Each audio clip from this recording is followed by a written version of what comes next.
How you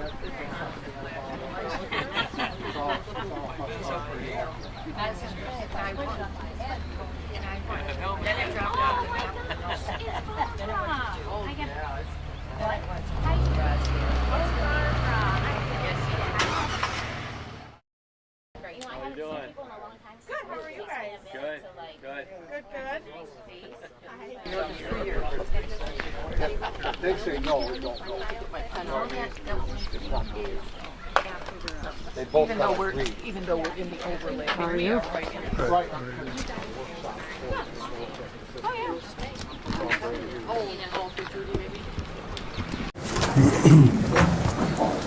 I pledge allegiance to the flag of the United States of America and to the republic for which it stands, one nation, under God, indivisible, with liberty and justice for all.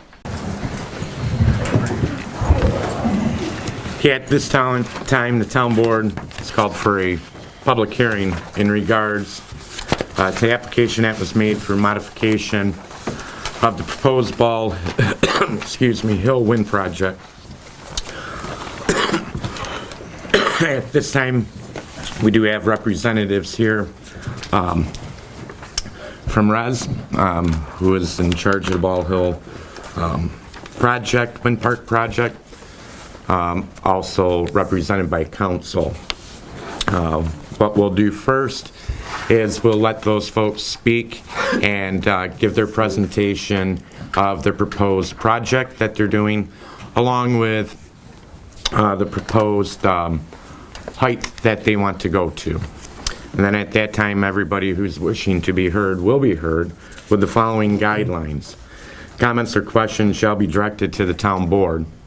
Comments shall be given and received in a respectful manner. Individual comments shall be limited to one time only, with a maximum time of 3 minutes. To comment, raise your hand to be recognized. Once recognized, please stand and state your name and address, and the town board reserves the right to amend or alter these guidelines at their discretion. Mr. Lyons? Thank you, Todd. Evening, everyone. Nice to see you all here. I just wanted to give an overview of what it is that we're proposing and why, and talk a little bit about the impacts and where you can get more information. We have posted to the project website, which is www.ballhillwind.com, a lot of information about the project. The entire Villanova application has been there for over 3 weeks. The entire Hanover application has been there for over 2 weeks. We've also, I think it was a bit naive of me to think that everyone was going to go on the website and read the entire application. So for those of you who didn't have that kind of time, we have posted a summary of the project impacts, the impacts of these modifications. And I'd like to review that quickly here in a second. We've also posted all of the responses to all the questions and the comments that were made at the Villanova public hearing on the 26th. And we've also posted these photo simulations. And the top photo in each case shows the photo simulation that was submitted with the 2016 application with the turbines that we had proposed at that time and that are now permitted, the V126. And the bottom one shows, for comparison purposes, the turbine that we're proposing with these modifications. So the modifications that we're proposing to the project to improve the project are essentially two. The first is that we would like to use a more advanced turbine design, which is the V136, the same generator in the turbine. So it's the same capacity, but it's on a taller tower, and it's got longer blades. And the reason we're proposing that is to make the project as economically competitive as we can. It's a very competitive power market out there. And the prices for wind power are going down with every round of auctions. We'd like to give this project the best possible chance of winning a power contract and of getting built. We have in the back, I suppose, this is a pretty good summary of what we see as the benefits of this project: economic benefits, environmental benefits, and energy benefits. This is why we would like to complete this project. We think it offers tremendous benefits for this community. So that's why we want to make this project as competitive as possible, give it the best chance of succeeding.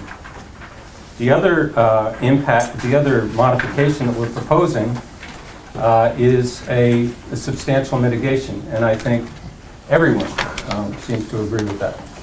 And that is that, particularly for the town of Hanover, where we had originally proposed a collection substation where we would step up the voltage from the underground collection lines. We would step up the voltage to 115 kilovolts and run it for 5.7, 5.8 miles north to the 230 kV system, where we would have a second substation and step it up from 115 kV to 230 kV. So we got together with our engineers and asked them if it weren't possible to eliminate that facility and underground the lines. And we've finally came up with a plan to do that. So that's the other major modification that we're proposing. Again, I think everyone agrees that that's a significant mitigation or reduction in impacts from the project, particularly for the town of Hanover or anyone who might have seen those lines. For comparison, if you look at the Arkwright project, there's a 5.9 mile overhead line that connects the generation to the grid. We had originally proposed a facility like that, but in this proposal, that's eliminated. So, could I just, by show of hands, see, has anybody been on the website to see the information that we've posted? Oh, that's good, that's encouraging. And I would encourage you to go there. I know not everyone has internet, but certainly if you have any questions lingering from tonight, I invite you to go there and send your questions to your supervisor and board, and we'll answer them. So in the area of impacts, what difference do these modifications make? Well, obviously, a visual difference. Is it a big difference? I leave that for you to decide. That's what the pictures are for. This is sort of in the eye of the beholder, but again, a picture is worth 1,000 words. In terms of the metrics of the visual impacts, there will be an increase in shadow flicker to 2 categories of homes. Those in the 10 to 20 hours per year and those in the 40 plus hours per year category. In all the other categories, the flicker would be the same as it is or less. The good news about shadow flicker is that it's fairly easy to mitigate it. I have just one report on the subject, but with the strategic use of awnings and shades and plantings and that kind of thing, you can significantly reduce shadow flicker. It's not a 24/7 phenomenon. It's sporadic throughout the year, but it can be mitigated. Apart from that, again, I'll leave the visual impact to you. That seems to be the thing that people are most concerned about. In terms of sound, the project, I think it's fair to say, is generally a quieter project than it was permitted to be in 2016. There are 769 receptor points where noise impacts were measured. And at 750 of them, the sound is either the same as it was in 2016 or quieter. At 19, it's increased imperceptibly between 1 and 2 decibels. In terms of birds and bats, that issue was raised at the last public hearing. Our avian expert has concluded that with this machine, it's slightly higher in the air. Some birds fly at a lower altitude. On balance, they said that the avian impacts to birds would be virtually the same as they were on the other turbine. Bats are obviously a cause for concern. Some bat species are endangered and threatened. And as part of our permitting process with the Department of Environmental Conservation in Albany, we have had to negotiate a package of mitigations to actually create a net benefit for bat species. That's what the law requires. And so we have negotiated a curtailment program where during high hours of high bat activity, we would actually stop the turbines, so reduce mortality that way. And also do another mitigation project at a bat habitat that would protect the bats. And so by that measure and by the DEC measure, bats are actually, there's a net benefit to bat species because of the project. It would not occur otherwise. In terms of wetlands and tree clearing, I know that tree clearing was raised. There is some tree clearing that's going to happen, but because of our proposed modifications, the number of acres that would be disturbed have been reduced by over 10 acres. And the wetland impacts have actually been reduced by undergrounding these electric transmission lines. So that's it in summary. I'm happy to answer questions. I'm sure you'll all have some questions tonight. Yes, I'd like to know about that flickering, what you mean by that. Ma'am, if you could state your name and address first. Oh, I'm Carol DiBiase. I live at 10028 Hanover Road. Okay. Yeah, shadow flicker is one of the potential impacts of wind turbines because when the blades get between the sun and the viewer, they can cause intermittent. And who's going to take care of that? In other words, who's going to put the blinds in your house for? Oh, we will. Okay. Yeah. And what about taxes? Will our taxes get lowered because we have to look? That's up to at the them? town board. But the tax revenues that the project will generate in terms of taxes and host community payments are over $450,000 in Hanover and in Villanova. So it's up to your board and supervisor how that money gets used. In some towns in New York State, taxes are going to zero. But again, that's a decision to be made by your elected officials. And of course, that's not to mention the over $600,000 that will be paid to the landowners every year during the operation. So it's about $1.1 million a year will flow to this community because of this project. Is this how you want to do it? Yep, go right ahead. Okay. So, Mr. Supervisor, if I could, are we going to be jumping into the public hearing portion of the meeting right now? We already called it to order. Okay. I would just note just a couple things for the court reporter's benefit. If everybody who's speaking can, state their name and spell their last name for the court reporter so we can keep track of everybody that's made comments. And just as a clarification, the public hearing is on the amended application and the local law amending the wind energy facilities law and the local law amending the wind energy overlay district. Sir, could you please identify yourself? The man who just spoke.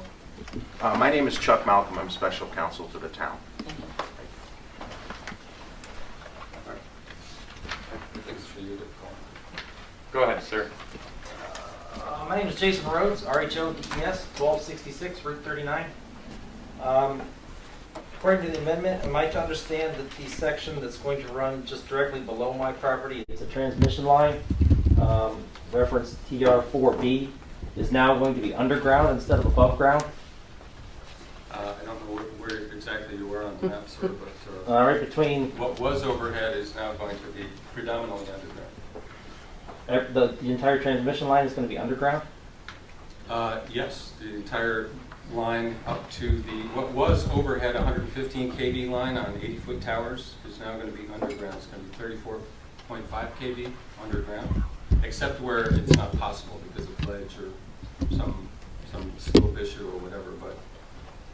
it's feasible, it's going to be underground. And it's going to be done with direct boring, which, to the extent possible, too. And that's how we avoid the wetlands impacts. Yes, ma'am. Hi, it's Jolene, Riggle. I just had a question about shadow flicker. Are you going to use shadow flicker detection devices on your turbines? And are you aware that New Hampshire wind law does not allow any shadow flicker? And the Department of Public Service, wants to have shadow flicker mitigation, equipment on the turbines for case they go in. And how will curtains and blinds? I've spoken with people. They said they don't work. And how would that keep your yard from having shadow flicker? That's pretty intrusive. It's like a strobe light going on and off in your house for sometimes an hour. So you can't use your yard. How would that shades mitigate it in your yard? And I talked to a lady that puts tinfoil in her window with the shades and the blinds. That's a long question. Shadow flicker out, and I don't think that's good. And answer that in order. I'm not familiar with that first technology that you mentioned. Hi, Carla Cicero. I live at 10152 Hanover Road. I bought the property about 3 years ago, and I bought it for the beauty and the serenity of the area, and they're just basically ruining the whole place. On top of sleep disorders, noise, the environment, flickering, it's unacceptable. It's, bringing, $450,000 to the town. I don't think it's that much money, and there's other ways to get grants to help the town. But it's really awful that this is happening. It's a beautiful area, and it's just being ruined.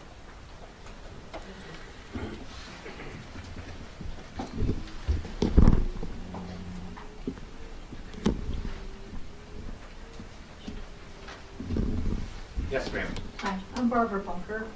I'm from Hanover Hills Farm at 775 Robert Road in Forestville. And we own a 550-acre farm since 1978. And we run about 300 Angus beef on it. And we do a farm-to-market kind of business with Dan and Sue Beattie, many of you know. And we've been through 3 of these projects. And I just have to say about this one, that my feeling is that this one is the best we've seen yet. The due diligence that people have done has been really spectacular compared to the other projects that we've been involved with. And although there are always downsides from change or saying yes to something, from our point of view, we're going to have 2 wind turbines on our farm. Economically, it's very difficult to be in the beef business these days. And that will help us on the farm, basically. But more than that, we've looked at all those things like that it will affect. And our feeling is that it's okay, that we can get used to it, and that we might even like it after a while. I mean, it's a shock. But we feel very enthusiastic about this project. And so, and I just want to say that we've been, we've seen 15 or 20 years of this. I can't remember when the first one happened, but it keeps happening and happening and happening. It's happening all over the United States, folks. And I hope that we can have one here.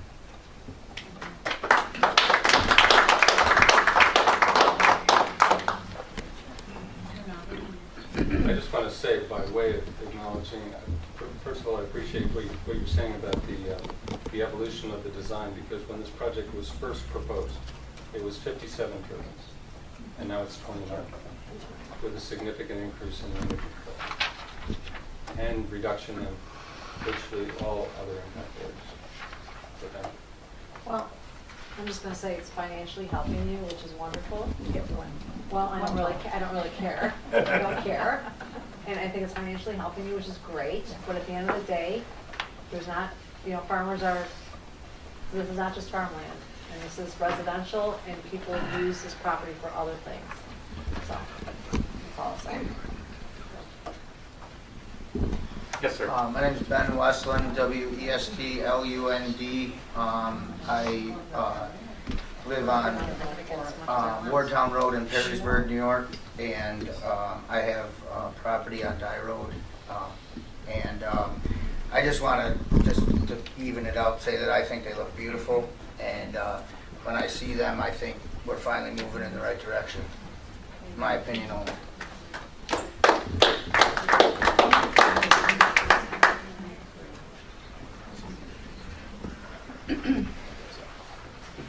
Up in the jury box.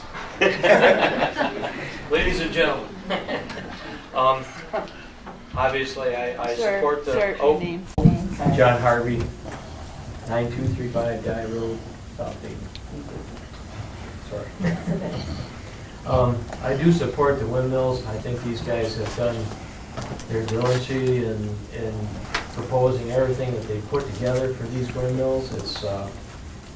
They went way beyond what I've seen in other areas as far as construction. I worked construction myself for 30 years, and some of the people in the 17 union are employed. There's probably 40 to 50 out of that union, and they're going to employ, I know at least 3 or 4 of the technicians out of the local unions also. Not proposed yet, but there's 7 to 8 jobs that's going to be local that's going to come out of this, and there's close to 100 people, I believe, am I right, Mr. Lyons? Close to 100 people up there working now, and a lot of those are out of our local 17. I appreciate that. I appreciate you getting the local people involved with this, and the input to our tax revenue is also positive. The one thing that I'm concerned with is the underground, meaning the transmission lines, not the collection lines. Collection lines are already going to be underground. But the transmission lines, the town of Hanover, that is a major thing for you people to think about. It's several miles in your township. That's going to leave a big impact. I have a map here. It's almost like half of the, I got this off the website. It's almost half of the area of these wind turbines, that transmission line. Now that's going to leave a major impact on the environment, and your site of this thing is you really have to take that into consideration. And I believe that the vote for the underground is pending also on the proposal for the 100-foot height increase. You're not going to do one without the other, is that correct? That's correct, yes. Okay.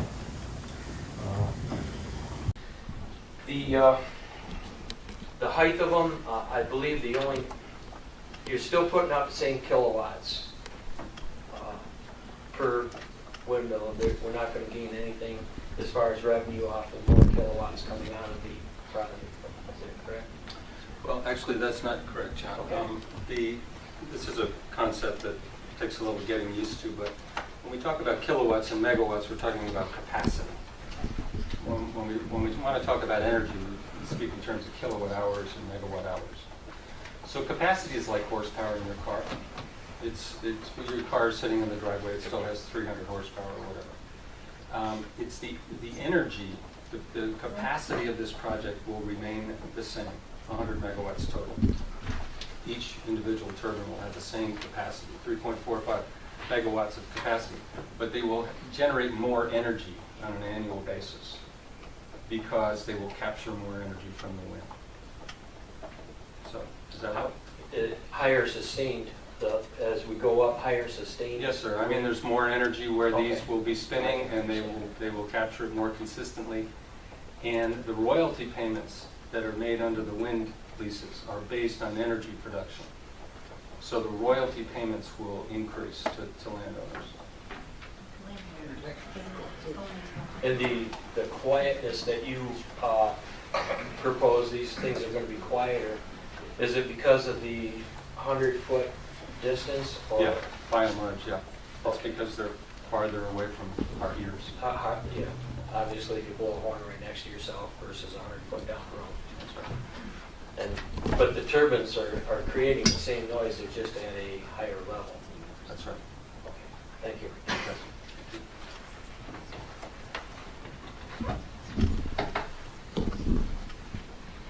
Yes, ma'am. Margaret Briegel from 883 Curlbert Road.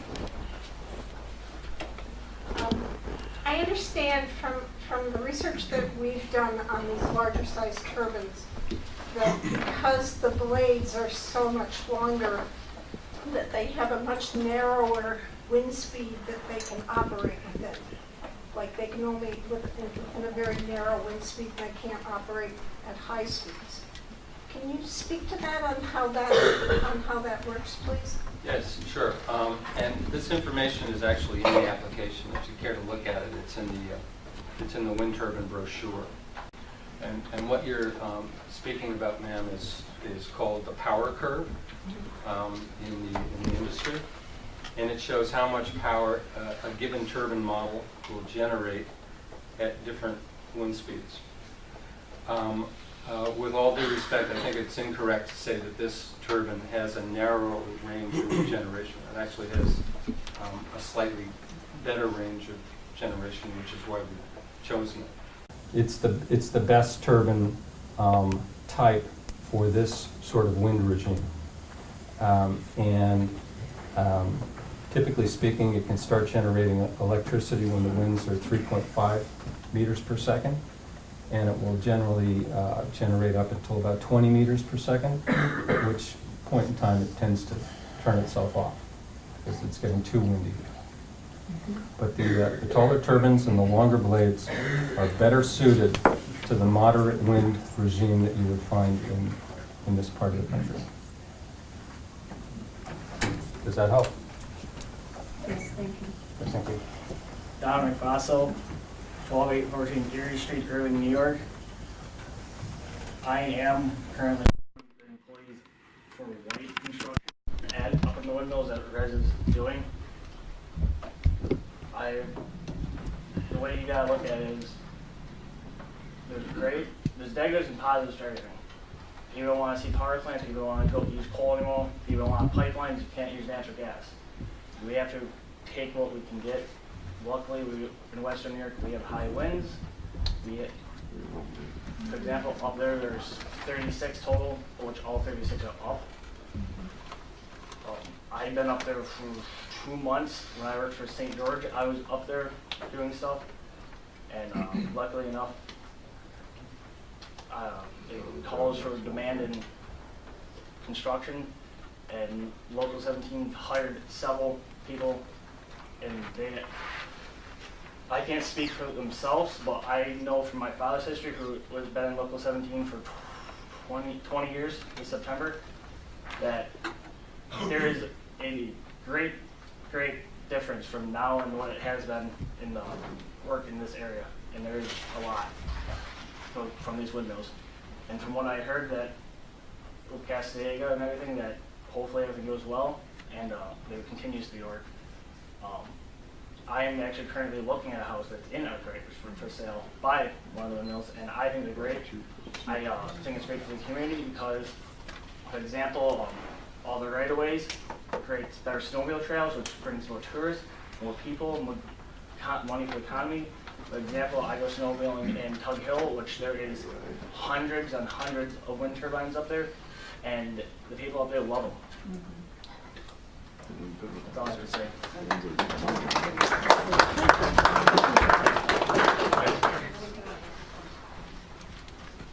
Okay, I hear everybody talking about the economics of it. Oh, Patricia Greenstein, Casadega. I'm in the Casadega Wind Project. We say the Pledge of Allegiance, and I'm going to bring this up. Every meeting we bring up the Pledge of Allegiance. We say the Pledge of Allegiance. At some of these meetings, we even say a prayer. And we say, for justice for everybody. Okay, that's how we end the Pledge of Allegiance. And for some of you who are making money off these projects, that's what I want to focus on most of all, is because those of you wearing these green t-shirts that was basically paid by the wind turbine companies, the attorneys that pushed the zoning through, Mr. Spitzer, paid by the wind turbine company. So they're going to speak, they're going to support what Mr. Lyons is saying. Okay? So some of you are making money But the fact of the matter is that many people are going to lose the value of their homes. And the biggest part that people are missing is this whole global warming, climate change thing has people in this frenzy looking for unreliable wind energy. Wind energy cannot compete with gas, hydro, coal without being heavily subsidized. Currently, right now in the United States, the wind turbines are producing, what, 2% of the total? It's 2 to 1% of the total energy that's going to the grid, but they're subsidized 40 to 50%. And then we wonder why all the people who put gas wells in here 30 years ago, they don't even tap into that gas anymore. And the other thing is they shut down our Dunkirk plant, laid off how many people there, and then Catherine Young, that whole thing is what a joke that is. That thing is going to have to be powered up. The outages that happened this winter, they actually had to get natural gas from Russia because the turbines in the Northeast, all up in New England, during the cold snap, the turbines had to be shut down because they froze. So then they had to buy gas from Russia. Here's the whole Russia, political thing. But they had to buy gas from Russia. Then just recently, you can go and look up, if you're on NYSEG or on National Fuel, they have, or the grid, National Fuel, you can go in and look up the maps. We just had those power outages. There were spotty power outages during the last heat wave because they couldn't keep up. And if you go and look at the past history of what's gone on in Europe, Germany's building more coal plants because the wind turbines cannot keep up. And for those of us, we have 5 acres. We have 5 acres. We are going to be losing. But we're trying to get out more and more people. We already know some of the people who've been in our group. I'm not wearing the green T-shirt, but I'm all for. You're basically paying more money for power. Jamestown, the city of Jamestown, the BPU is already looking and having to raise prices up because of the extra. I forgot what that thing is called. The taxes that Cuomo added on to pay for the turbines. We're paying for faulty technology. We're going to be all paying more for our electric bills in this little diddly amount here. Oh gosh, $450,000 in the pilot and host agreement. Once you divide that up in the Casadega Wind Project, it was about the same amount. Once you divide it up between all the school districts, each school, I think Casadega Valley was going to get $65,000. That will basically cover one special ed student. It's nothing. Okay, so the majority of us aren't going to make it. The people in the green T-shirts, you could sell your place off and move to Florida, and the rest of us are going to be stuck with properties that we can't even move. I talked to a realtor today. The sales in the town of Arcot are already down, and we know for a fact from another realtor whose name I don't want to mention these people's name because they work in this community. The houses up in Arkwright are not selling, so if you'd like to get a house, this is a good time to buy a house up there. Thank you. You could probably get it for 50% off. Because basically the last couple of properties that went, they were 40 to 50% lower than the original appraisal. So when you look at the economics of it and you're saying things like, oh, I'm so happy and they look beautiful, drive down Center Road. Josh isn't here tonight. He's got 1,000 foot. I just drove that way coming from my home. It makes me sick that these people have these things right on top of them. They're not even turning yet. And when you talk about, you believe him, that he says, oh yeah, they get taller and they don't vibrate as much, you're not going to see it. They lied about the roads. Look at the fiasco we went through with the roads in Arkwright. And they come in and say, oh, when we get done, we're going to pave your roads, they'll all be paved with gold. And then they leave, and they just leave a mess in their wake. And that's what they basically did. Those people have been going through hell up there. And I'm next on the list. And for you, I'm glad you have a job. It's nice that young people are getting work, but this is not the way to go. We have a son who also, he's a lineman, and he knows the technology. This is not financially viable. It's going to kill our communities. And for a residential area or for a rural destination for people, it's going to affect who comes here, who decides they're going to come here to go camping, to go fishing. Because many of the people we know that own rural properties and small cabins, they're abandoning their properties because we know them. And we can't afford T-shirts. We can barely afford to pay for our printing costs. Thank you.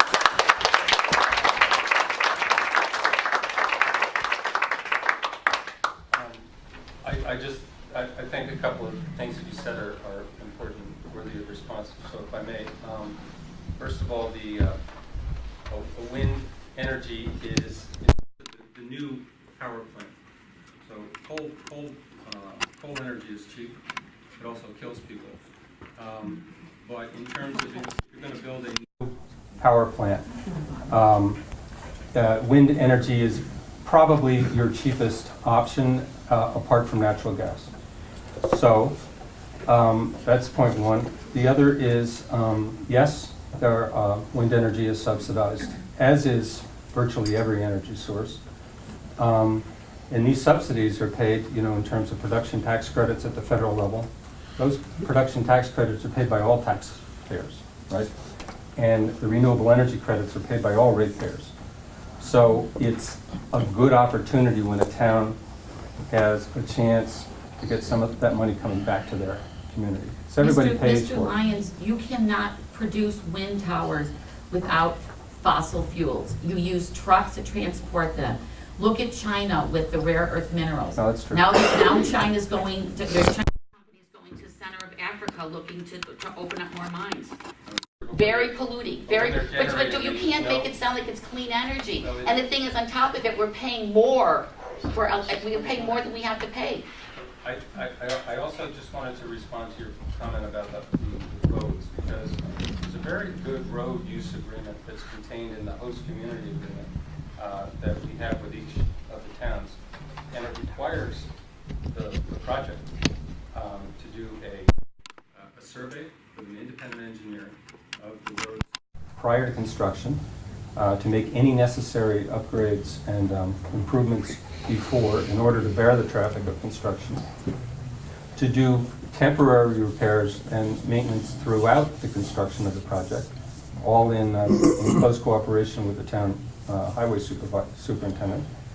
And then it requires that the project rebuild the roads to at least as good a condition as they were in prior to construction, when the construction is done. So I would invite you to look at that host community agreement too, because all of that is in there. Yes, sir. Yes, Mark Twitchell, T-W-I-C-H-E-L-L. I'm in Fredonia. I would just like clarification, please. I have a question for Mr. Lyons, but my more important point is to be directed to the board. I don't want to abuse my 3-minute privilege, so if I ask Mr. Lyons a question, does that count against my address to the board? You can move right on with what you have to ask. All right, thank you very much. Mr. Lyons, the issue of noise is very interesting to many of us, and if you follow the history of wind turbine technology, you realize that as the machines get bigger, they get louder. It's very simple because they get taller and the blades get bigger. Therefore, they're impacting more air. Each time the blade passes the tower, it compresses the air, and that compression is a barometric increase, and it happens at about 2 hertz, which is actually the very same frequency that the U.S. Navy determined was causing seasickness in sailors. Now, if we're getting bigger machines, it only makes sense that the machines are louder. And I was wondering, sir, how did you measure the machines to determine that they are actually no louder or actually quieter? At 600 feet. Okay, first, I must say I am not a noise expert. That's why we hired one. And the expert report is in the application. But in short term, the way the noise study was conducted was we took the third octabands of this machine from the manufacturer, and he ran his IEC protocol and did it. It's all explained in the noise report. It was done in accordance with professional standards by Epsilon Associates. So it's in there. I'm aware that noise does happen at different frequencies, including low frequencies, as you said, 2 hertz.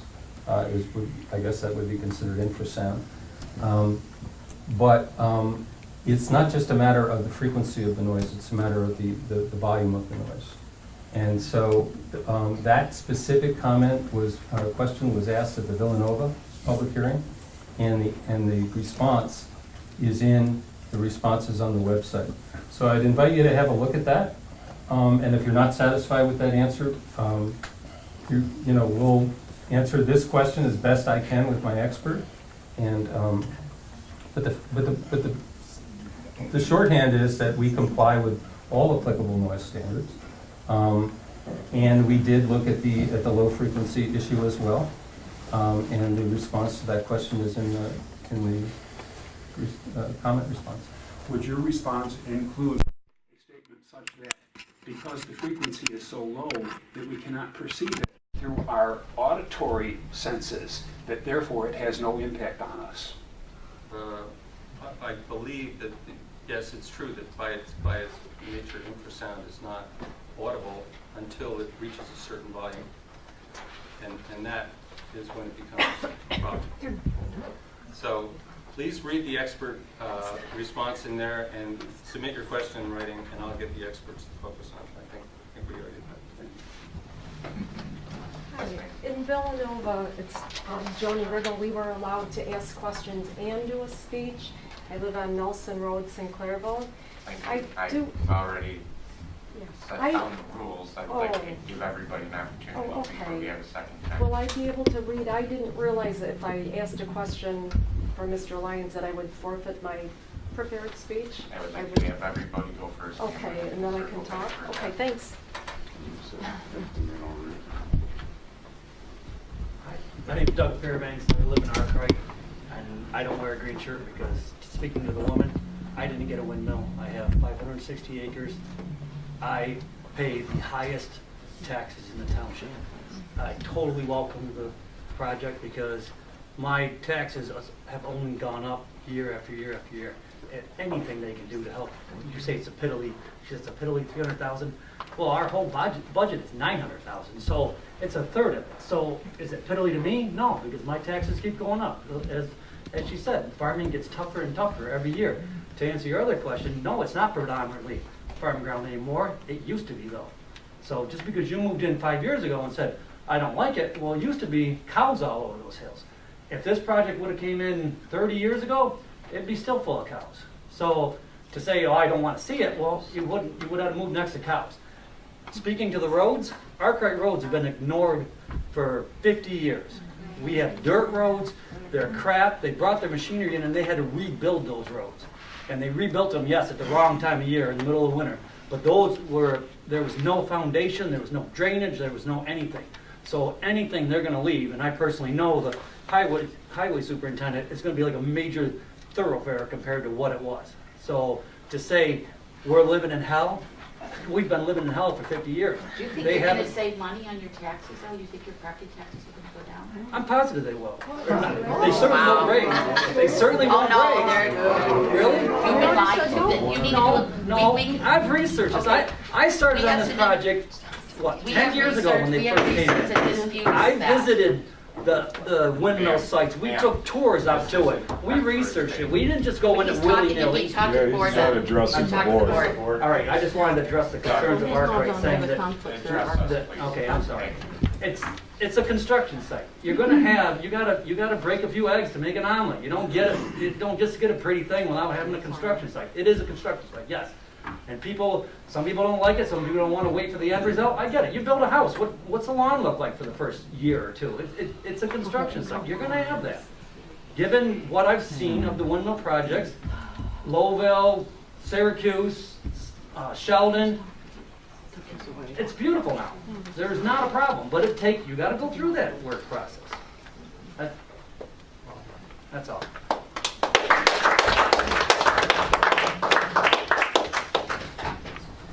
Hi, Angelo Graziano. I live in Forestville, New York. There's nothing green about these. If there is, there's very little about these wind towers. We're here not because we're going to put them in. It's because they're already coming in and they want to make them bigger. Here's the problem. If there's no PTC for you, there's no windmill project. If there's no pilot program, there's no windmill project. You already were granted the 500 feet and you can't even sell the project. This is doing nothing but destroying it's not just destroying Villanova, Arkwright, it's destroying the whole county and everybody down. Please, board, make them try to sell the damn project before you decide to make a precedent for the whole freaking state. to raise these things up to 600 feet. They already got 500, they can't do it. And I'm telling you, when I was on the board over there, they would, like this PTC thing they had, the credit, the seeker was coming up due, and I wanted a table it. And because the time wasn't enough, Mr. Spencer told these guys, oh, you could get sued by these people, so you better vote now. And I mean, this stuff is crap. It always been happening. Every little thing, they intimidate. We've never had experts talk to any of the board. It was always Spencer. And Spitzer. And they're, the one deal they were just talking about, he asked about the decibels, the sound decibels. In one of our board meetings, we got it on tape, Mr. Spitzer was telling one other councilman, Butcher, he was talking, here's the problem. If there's no PTC for you, there's no windmill project. If there's no pilot program, there's no windmill project. You already were granted the 500 feet and you can't even sell the project. This is doing nothing but destroying, it's not just destroying Villanova, it's destroying the whole county and everybody down. Please, board, make them try to sell the damn project before you decide to make a precedent for the whole freaking state to raise these things up to 600 feet. They already got 500, they can't do it.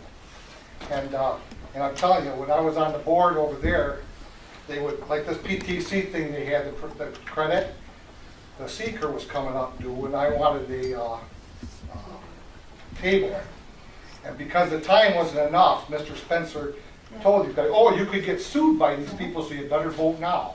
And I mean, this stuff is crap. It always been happening. Every little thing, they intimidate. We've never had experts talk to any of the board. It was always Spencer and Spitzer. And they're the one deal they were just talking about. He asked about the decibels, the sound decibels. In one of our board meetings, we got it on tape. Mr. Spitzer was telling one other councilman, Butcher, he was talking loud and said, this is about 50 decibels. And I was sitting there, wow, that's their experts. That's their experts. These seeker programs, these big booklets were made by a company. They're experts. All the stuff in that thing is outdated. If you look at the expert stuff that's in the seeker, the dates go way back. I mean, they go way back. And we were 9, maybe even earlier.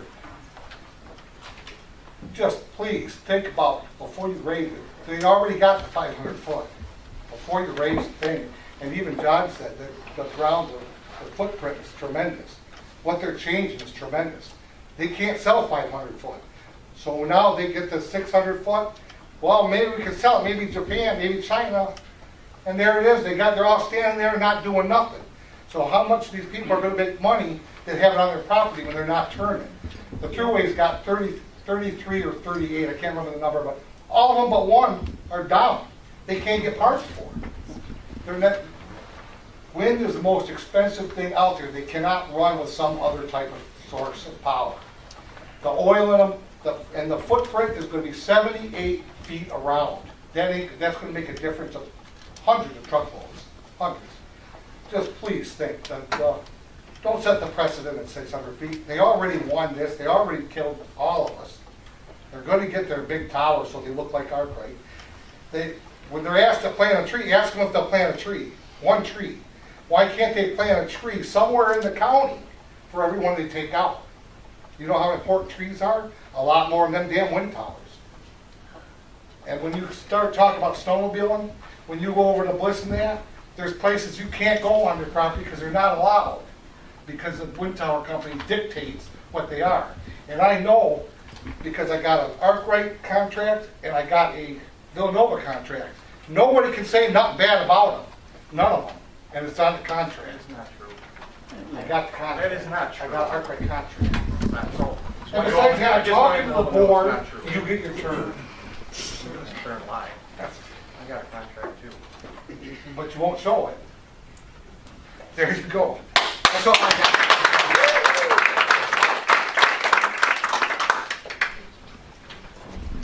My name is is Mike Lamanto. I live at 9876. Michael what? I'm sorry. Mike Lamanto, Lomanto, 9876 Prospect Road. I have lived in Forestville for 47 years of my life. I own 140 acres on Prospect Road. And over those years of me living in Forestville, I have never seen so many people going at it over something in my entire life. And the problem is, all the information that has been given out, people making up information, people going online, pulling up information. I would just like to speak for the farmers. I bought the property from my father-in-law. He used to have over 1,000 acres on that up on that hill, 1,000 acres. He cannot afford to keep his land. He had to sell off bits and pieces, until there was none left. The Troutmans owned property up there. Darren Waterman, all these farmers that own property up there that cannot afford to keep their farms. And then we have people moving in from the city that want to have their beautiful view, and I'm paying the taxes on it, personally. I'm paying for your view. Those farmers are paying for your view. That's a lot of money. And I don't have a problem. If this isn't the way we can get money, maybe we, instead of spending all this time trying to find information to stop a project that's going to bring over $1 million into this community, maybe we should try to find a way to bring in more money. Maybe we should try to find a way to get these kids to stay here. I teach in this district. All my kids leave. Look in this room. How many kids are here? What do we want? Do we want all the kids gone? I mean, I'm sorry. We got to have a reason for kids to want to stay here. I want my kids to be able to have my property, to be able to live in this area. And how are they going to be able to do that when they can't afford the taxes? Do we need people to move in from Canada? They put cocaine up. They can all put chalets up. Maybe help our taxes. What are we going to need to do? But I'm not getting any answers from anybody other than, well, this project's no good. I don't know.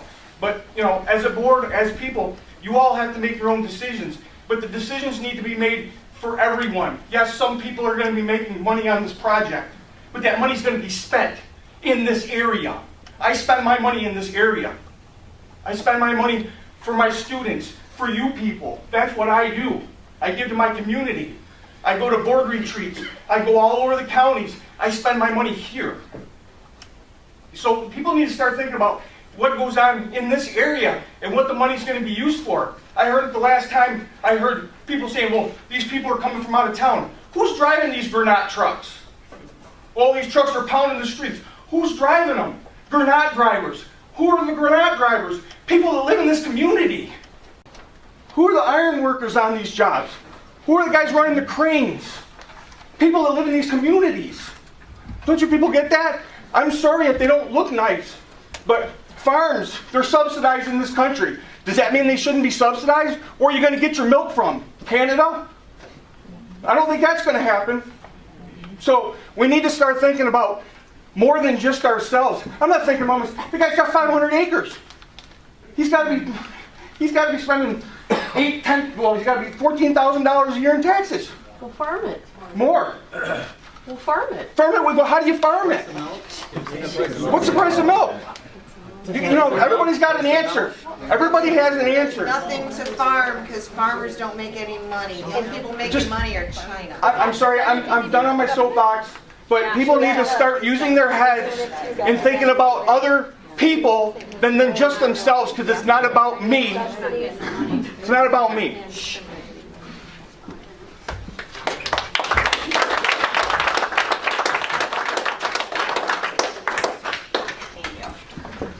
You know what? Joelle Woodward, our partner. Joelle Woodward, our partner. And Mike, you said a lot of great things, honestly, because this is not about us as individuals. This is about our county. This is about our state. And I feel like it's really a shame that our state sold us out, because what they should have done is they should have taken all this money that they paid for subsidizing this project, and they should have given it to you and to your dad and to you and all the other farmers in this area who have been trying to make a living farming, and they can't do it. We support you We farmers. all know that. And how sad is it that everybody is being impacted? And it's not about things can't change, because we all know things have to change. What this is about for me is the fact that the project, as it's written, is one-sided. And so, in terms of economic revenue to the area, I'm sorry, but the archive project is like a $150 million project. And for them to be paying $330,000 a year in taxes to split between 5 different taxing jurisdictions is nothing. I guarantee that National Grid is paying way more than that on their property, on their infrastructure. So why is it they're getting a free ride? So, because I've talked to town board members too, and yeah, in theory it was supposed to reduce our taxes, but now the latest is, no, probably isn't going to, because we're going to do something else with it. Because we have been living in crud. Our town hall is disgraceful. Disgraceful. Straight Road, I'm not sure what you did to beef up Straight Road, because I didn't see it, and it is falling apart. On the edges, over the culverts, there's areas that I've never seen it so bad. But there's other roads that are even worse, and we have been living like that for a long time, and that's a shame. But where is that money that was supposed to beef up the roads before and after? Now, after we haven't seen yet, but after is really now for me, because my part of the project is done. They're tearing everything up, they're putting it back. So where is that? What I'm really disappointed about is the fact that there are not proper safeties put in place for those landowners who did not sign on. I didn't sign on. I'm not interested in that. I like my property the way it is, but I'm in a different position. I can afford to pay the taxes on my property, and it's not hardship to me. I am one of the lucky ones. I know everybody's not like that, and I am sorry for that, and I think there should be more done about it. But why isn't there more put in place in the project to say, if you have shadow flicker and their mitigation measures don't help you, well, okay, well, what's next? Sorry, you're out of luck? I don't think that's appropriate. I think that there should be something in writing so that what happens if you are bothered by the sound, because we all know that it affects everybody differently. Prime example is in my own house. One dog is on pins and needles all the time because of all the extra traffic and all the noise and all the vibration from the construction. And yeah, she can feel that because they're more sensitive than we are. Our other dog, she doesn't care. Don't bother her a bit. My horses does bother them a bit. The closer they can get to that machinery, the closer they will, because they're interested. So it will be like that for people. Some people will be more affected than others. But how come there's nothing in place in these host agreements that protect everybody? I feel like you wouldn't have all this controversy if there was better safety measures put in place to protect everybody. Because we all know that it's going to affect some people more than others. And how come you can't do that? I guess that's my point. And to the point about, contracts saying that people have to support the project if they've signed on. There are some contracts like that. Maybe yours, I don't know who that was, isn't like that, because they're not all the same.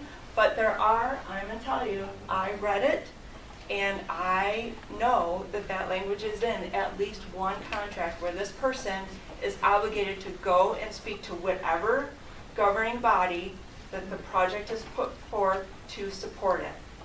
It doesn't say they can't speak against it, but it does say that they have to do whatever they can to support it.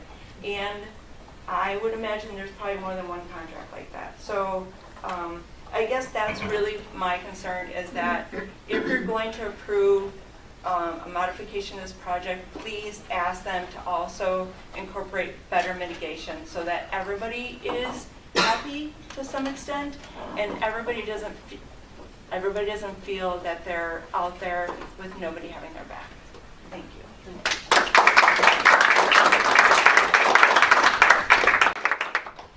I just have a question, and I hope that Teresa Brow are right, and then I hope I can still speak after. My question to Mr. Lyons: PTC credits, what happens when they run out? Where does the money come from, and do the leaseholders get compensated if there's no PTC credits? And we know that they run in cycles and they will end. Right. I think it expires in 2020. I think it's 2019. 19. We pulled it up on And they the- have to be constructed by a certain, they're done in phases. I do believe that if you qualify for the PTC, it continues after the expiration date. But yeah, it does expire at some point, and we have to, the project economics have to pencil even, in the face of an expiring PTC. It's just another reason why we need to capture as much energy as we can. The reason I asked is because I know that they were in place and then they were ended and Arkwright's project was ceased. Because so it came to a halt. Yeah. Would No. that happen in this case? If the project goes forward, it'll go forward under the assumption that the law will act as it's written. Okay, so that's all I can say to that. I did want to respond to the lady's question about safety and mitigation for everyone in town. And of course, the board is very concerned about that. And that's why we have setbacks, for instance. We're actually proposing to increase the setbacks with the height. People talk about the distance from houses. The setback required in the law is 1,000 feet from a home. But the reality is, if you look at the map, that every one of these turbines is at least 1,200 feet or more from any house, except one, which is 1,190 feet. So, and that's twice the total height of the machine. So, I don't think it's fair to accuse the board of not caring about safety and I mitigation. never said I didn't care. There's been a full Don't put words secret in my mouth. process. I never said that. There's been a full investigation of the environmental impacts of the project. And what we're proposing here are simply two modifications. So we've studied the marginal impacts associated with those modifications. But every one of those issues has been studied exhaustively in the secret process. And at the end of the day, there's a complaint resolution process in the host community agreement that if there are complaints, within the community about the project, the project owner has to resolve those complaints to the satisfaction of your board. So all of those things have been taken into consideration. Yes, sir. Yeah, James Zucker, 11392 Dawson Road. I just have a question on how deep are the transmission lines to average depth? I believe they're at least 4 feet deep. They're going to be marked and cleared out on top and maintained, or? Yeah, there will be, we can't let trees grow on them, but they will be, yeah. We won't use chemical. And the night illumination, are those flashing, or are they steady lights, and the hours of operation? They're slowly flashing red lights. All right. Yeah.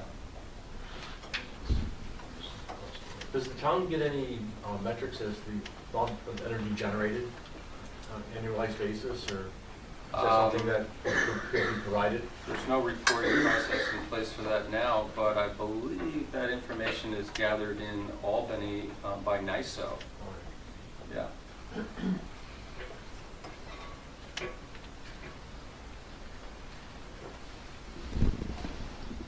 Yes, sir.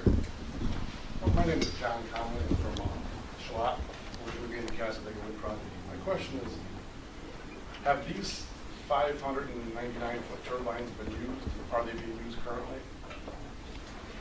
Actually, the specific turbine that we're proposing here is 568 feet. And the answer is yes. Throughout the world. And in the United States? This particular model, I don't know, but I think that there's something like 87 gigawatts of them being used throughout the world. That's the world, but not in the United States. But the platform, the platform for this turbine has been around for years. It's a Vestas 3 megawatt class machine, and it's on a taller tower and it's got longer blades. But the basic machine itself, the generator in the cell, is the same. It's been around in the thousands of megawatts of that class of machine operating. Well, if they're not in the United States, how do you get the decibels for the sound? Those are the technical specs that are provided by the manufacturer. Yeah, so what you're saying, they're not in the United States. We have none of these. This would be the first. I'm talking. I want to give you an accurate response, so if you don't mind, I'm going to look this up for you, because I know that the 3 megawatt platform, fastest platform, has been operating for many years, and there are thousands of them operating throughout the world, including the United States. Now, when you go underground with your lines, how big of a path through your forest do you take up? I know you're boring, so you're not digging, but you have to remove trees. Right. So But how wide? keep in mind that it's 10 acres fewer trees than 10 acres fewer trees, so how many acres total trees? again, that number is 10 actually. acres is small. I have 9.6 acres. So I mean, it's 770 by 500 feet. I mean, it's not. But again, we're looking at, what is the change that we're proposing, and it's a reduction by 10 acres. The actual number of acres, I don't have off the top of my head. It is in the full environmental assessment form, which is Appendix C to the application, but I'm happy to look it up and answer that question. Third question, if these 568-foot turbines are not approved, will they be using the small ones? Will this project go forward? I don't know, and I don't make that decision. But we're trying to give this community the best possible project. The turbines that are going up elsewhere, some of them are quite old, the GE 1.5 units. I think those people would really far prefer to have this newer turbine, but it's hard to retrofit. How new is new? How new is new? Well, as new as you implied by your question, which is how many are operating. Fairly new, state of the art today. Doug, question about taxes. Arthright said at Villanova meeting, board member Ball, I don't know what his first name was. Yeah. He said we will not, I even talked to Roger Carnott, and he said we were not lower taxes. We'll see. You know what? I don't even care if they, John, I don't care if they don't lower them, but just quit raising them. They've been $10,000 up in just the But last it's only 6 your years. town portion. It's not your county net, which is small. Yeah, but the county's getting money too. The point is any money that comes into the community can only help us. I worked on a dairy Thank you, farm sir. too, you know that, for like 13 Thank you. years. Thank you. Ma'am? Hi, my name is Marcia Taylor. I'm at 10228 on Empire Road in Forestville. I'm new to this discussion, so forgive me if I'm asking you a very obvious question. But my assumption is you've made a lot of preparations and planning for all of this. So why now are you changing the height of the windmills? Why what you initially proposed, the 500 whatever, why isn't that good enough for what you've got in the works? Well, I'm not saying it's not good enough. This is better. Better for the economics. For your economics. Well, yes. Yeah. It gives the chance a more competitive position in the market. So yes, better for all of those of us who want to increase the amount of clean energy that we have in the world. Better for the landowners who are getting royalty payments. So better for a long list of people. And for those of us that are sitting on our decks and we're seeing a taller windmill, it's better? This is the difference that you will see. And I can't tell you when you look at these pictures. You have to judge for yourself whether that's a big difference or not really a big difference. I suppose we could have a contest and see who can actually guess which model each of those pictures is. So I'm not going to make that judgment for you or draw that conclusion. That's why we have the picture. But the answer to your first question is that this upgrade to the technology became available only after we got our permits in 2016. Okay. So almost as soon as it became available to us. Is it a proven upgrade? Oh, yes. Yeah. As functioning? Yes. Yeah. Because the upgrade amounted to putting it on a taller tower and giving it longer blades. As I said, the heart of the machine is the same. And it's got a long track record. Yes, ma'am. My name is Catherine Moore. Catherine what? I'm sorry. Moore, M-O-O-R-E. Thank you. 11419 Dennison Road. I'd just like to take everybody back to New York City a long, long time ago. when pollution was horse poop. I'm an environmentalist. I'm a green person. I've been a member of the Sierra Club for over 20 years. I'm one of those green people. I'm also an English teacher, university professor, married to a Welch's grape farmer. Grapes used to make $310 a ton. Now they make $150. I will probably be able to pay for one semester of one of my children's college education with the money we're making from the lease. Maybe. But we've come a long way from horses in the street. I just spent the afternoon reading about the closing of dams and hydroelectric power. Hydroelectric power was the answer decades ago. And we know what hydroelectric power did to the environment. We know what it did to our rivers, we know what it did to our streams, we know what it did to our watersheds. When they first put up the windmills and the wind turbines, birds were destroyed, people were angry, migratory paths got obstructed. At first, the environmentalists were unhappy about the windmills going up because of the migrating birds, right? But there's science now that fixes that. We know like migration patterns. We know that Ball Hill is a good place to put wind. We know that grapes and dairy are going down and that wind energy is a viable future. We know that if it wasn't for government subsidies providing during the Great Depression, the WPA program, we wouldn't have the stone walls of Chestnut Ridge Park.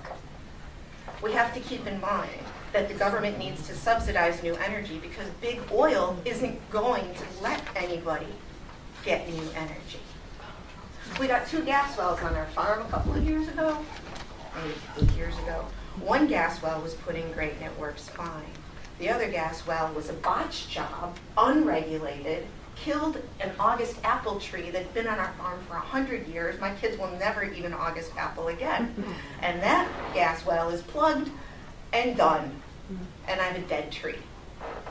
But wind energy is the future. Wind energy is a good option. And I heard someone say that, we have to build these towers in China and stuff like this. Yeah. How many of you are driving cars and still consuming fossil fuels? How many of you think, I'm going to go to Fredonia today because I need something? I go to Fredonia every 10 days because I don't like to burn fossil fuels and I don't like to waste money and I don't have money to waste. So, board, please do consider the future. The concern about the height of the towers was important, right? The bottom line is, when we asked for a permit, when Rez asked for a permit in 2016, this was the tallest, best tower. And now, we're asking for a permit for the latest technology, like the newest iPhone, right? We want the newest iPhone, is what we want. And it's going to be taller and it's going to be quieter. So that's a good thing. It's taller, it's quieter, it's more energy efficient, we're getting a new iPhone. What I want to ask you to approve specifically is for my farm. We're on Denison Road and we have a beautiful view of the sunset. And Kristen McCarthy walked to my pond with me many a night as I begged her not to put up the power lines, because windmills are pretty, but for some reason power lines aren't. I don't know why. But so the part of the project where we bury the lines, and I have to say that I love looking out my kitchen window and seeing windmills. I love it. I love seeing windmills because in Denmark, in Sweden, hundreds of years ago, and in this very country, in the Midwest, if you read a book called Out of the Dust, which is a great poetic novel, you'll read about a daughter's perspective as her father digs and digs and digs a well for the windmill so that the windmill will bring them water. Wind energy's been around forever, people. It's good energy. It's clean energy. It makes sense. And so please approve not using the transfer station, burying the lines, because once those lines are buried, I think we'll be better off. I think they'll be safer. I think it's a wise thing to do. I think it's more along the lines of what National Grid does, National Grid, they bury their lines, their gas lines are there. My husband said to Kristen McCarthy, can we bury the lines where the National Grid lines are? Why can't we share that space? That would have been like an economical thing to do. Like, hey, let's partner up with National Grid and let's bury the lines together and then we can all drive our snowmobiles over them. Right? Because I grew up riding horses, and I grew up riding horses along the power line routes, right? And those were those free spaces. So I'm concerned, very concerned, and I would like mitigation to definitely happen to make sure that people can still snowmobile on this property, because I think that's important. And I just want to say that please consider allowing the taller towers because they're the latest iPhone, and please consider burying the line because I think it's the smartest thing to do. And please consider allowing wind energy in the most efficient possible future that we can have it. Thank you.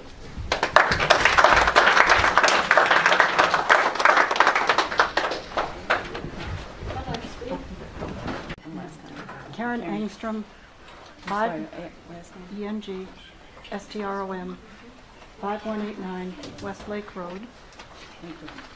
What we're talking about here is not green.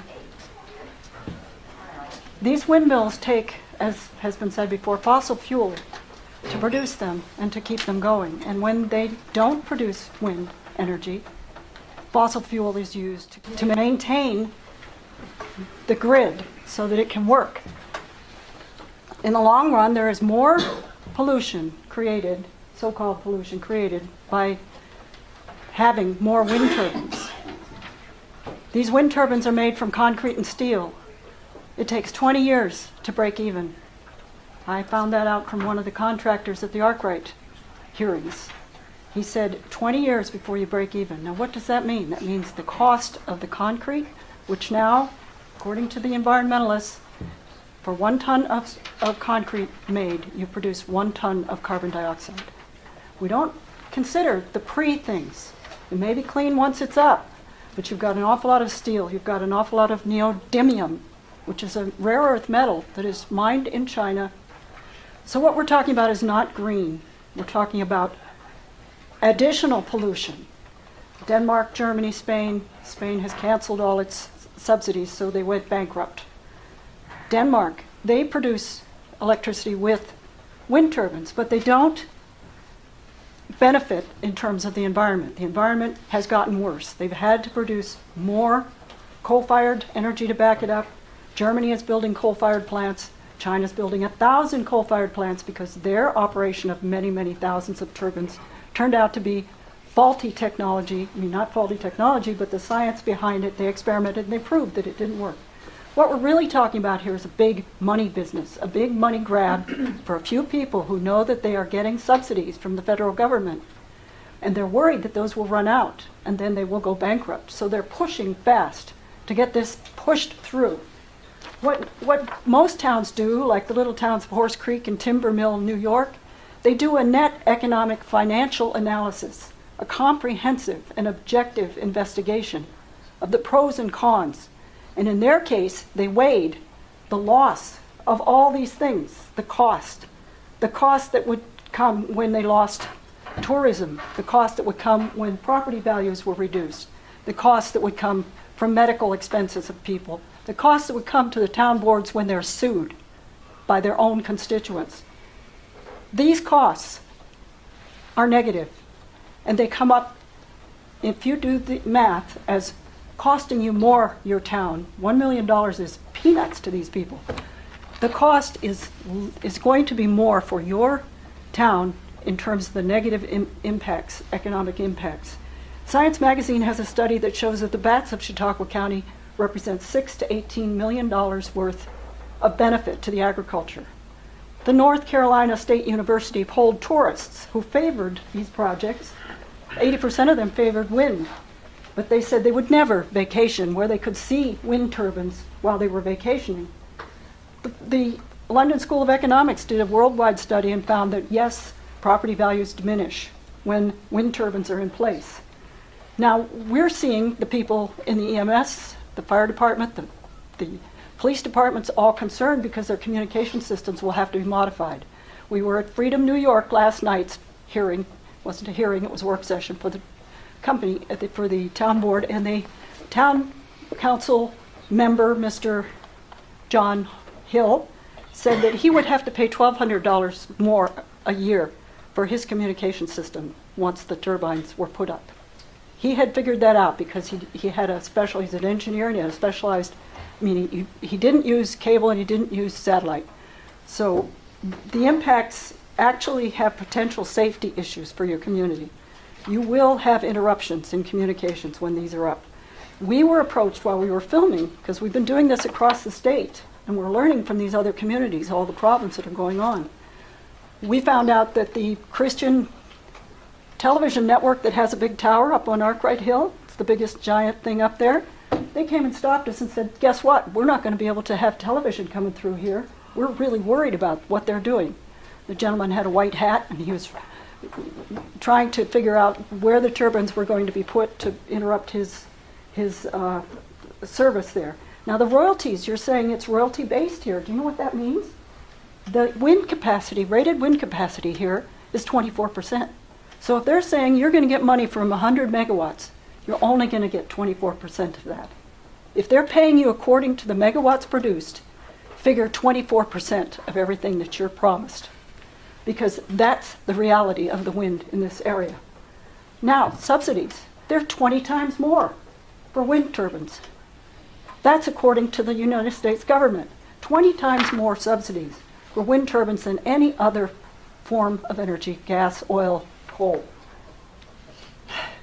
The setbacks and the ice throws, the motivation here, of course, is money. And it's money for the speculators on Wall Street who have put their money into this and have a guarantee of 25% profit.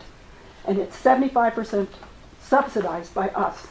It's going to make our taxes go up and our utilities go up.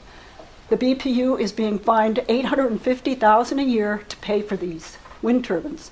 They're not getting 4 cents a megawatt, a kilowatt. They're not charging 4 cents a kilowatt hour like they used to. It's gone to 7, and it's now going to have to go up much more because the governor, in his crazy effort to pretend to be green for New York City, we don't need any energy here. We've got Niagara Falls. It's been there forever. We do not need energy. We're getting enough energy. We're going to make it for New York City. And the NISO has stated in their 2018 Power Trends magazine study, is this too much for you? In their Power Trends study that NISO, Power Trends study, help me here, Roy, that they're going to take more, they have to buy the power above market prices and then sell them at below market prices, which of course is paid for by our taxes. And that has an impact on all of us. County of Chautauqua 2020 Comprehensive Plan, and I quote, "In our vision of the future, Chautauqua County's natural, cultural, and recreational resources, rural character, and other assets are the foundation of its exceptional quality of life and economic prosperity. The Chautauqua name is recognized far and wide as a premier place to visit, learn, conduct business, and be proud to call home. If you do this, you will ruin the quality of life that we all expect and have enjoyed. And I've been here, I'm a 4th generation, and I do not want to see it turned into an industrial complex. It is a beautiful, rural, pristine area, and it is not right to have it changed into an industrial zone." Thank you.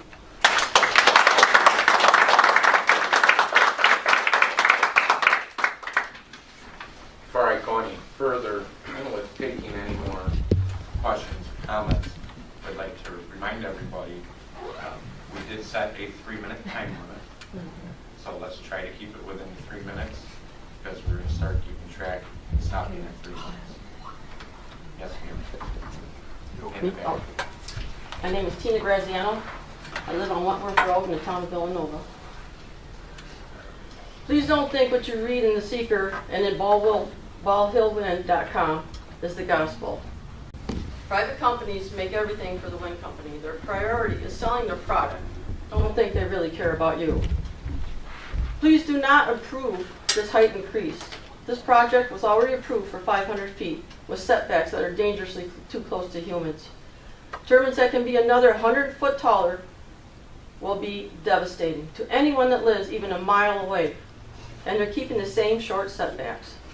We all know the wind lawyer for this board is Dan Spitzer. He is paid for by the wind company, RES. RES makes a deposit into Villanova and Hanover's bank account, and they pay his salary, a courtesy from Big Wind. He makes up the setbacks and leads the boards to agree. He also led Arkwright board down the same short path. After seeing the negative health impacts, many communities and states are requiring setbacks of 2 miles or more. Over 7 states are over 1 mile and up for setbacks. Everyone in this area and well beyond will be impacted. You cannot hide a moving skyscraper that is taller than any building in Buffalo or many cities. Already, at least 15 homes in Arkwright and close proximity are up for sale. I drive through Arkwright over 4 times a day, and I see this tragedy every single day throughout the entire project. I see the trucks, the bulldozing, the cranes. It's disgusting what they have done. And I've lived here all my life, in case anybody wants to know. People are leaving as they are worried about their health and their biggest asset, their home. Property values here are plummeting. We didn't stay here to live with skyscrapers standing over us. Many more will leave, especially if these wind companies keep asking for bigger and higher. Our health is in danger from the infrasound, noise, shadow flicker, and the fact that Starflight no longer has a clear path to our area. Tourism to Chautauqua County will not exist. We are known for our beauty and our peacefulness, and fill the views with these 599 9-foot industrial wind turbines, and people will avoid this area like the plague. If residents are already leaving Arkwright, tourists will not tolerate an area where there has been mass destruction to wildlife habitat and areas that are used for camping and hiking if this height increase is approved. It will set a precedent for upcoming projects. This area will suffer beyond repair. 78-foot bases. This is a footprint that will forever scar our home, with the increased loss of green area, trees, etc., and the loss of our fertile topsoil, all bulldozed away for wind welfare checks. This has been a rush job, and it all appears to be exclusive. This wind company has not been around for 18 months, and then they show up at the Villanova board meeting on 6/13 requesting this increase to the wind law. This time, notices were sent to taxpayers for the public hearing on 6/26. Opposition was strong and outnumbered those in favor. Finally, the majority of the residents were notified and the majority were opposed.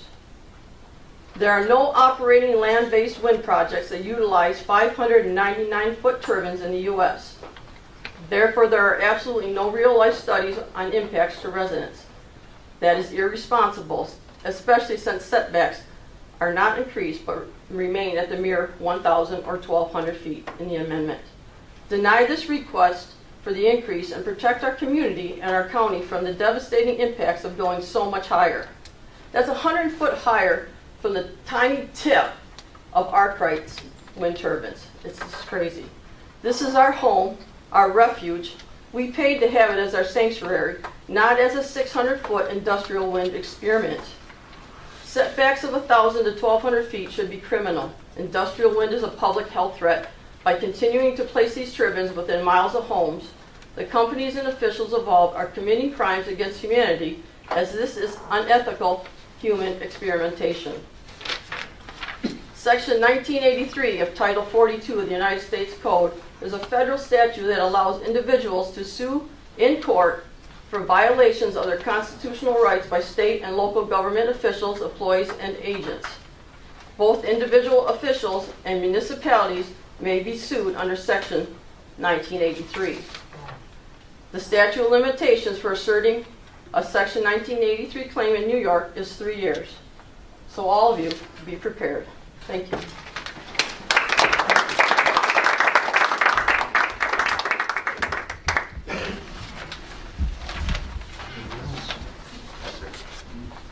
Good evening, Bill Ecker. I live at 11392 Denison Road also. Do you have a buyer for electricity already? No, we do not.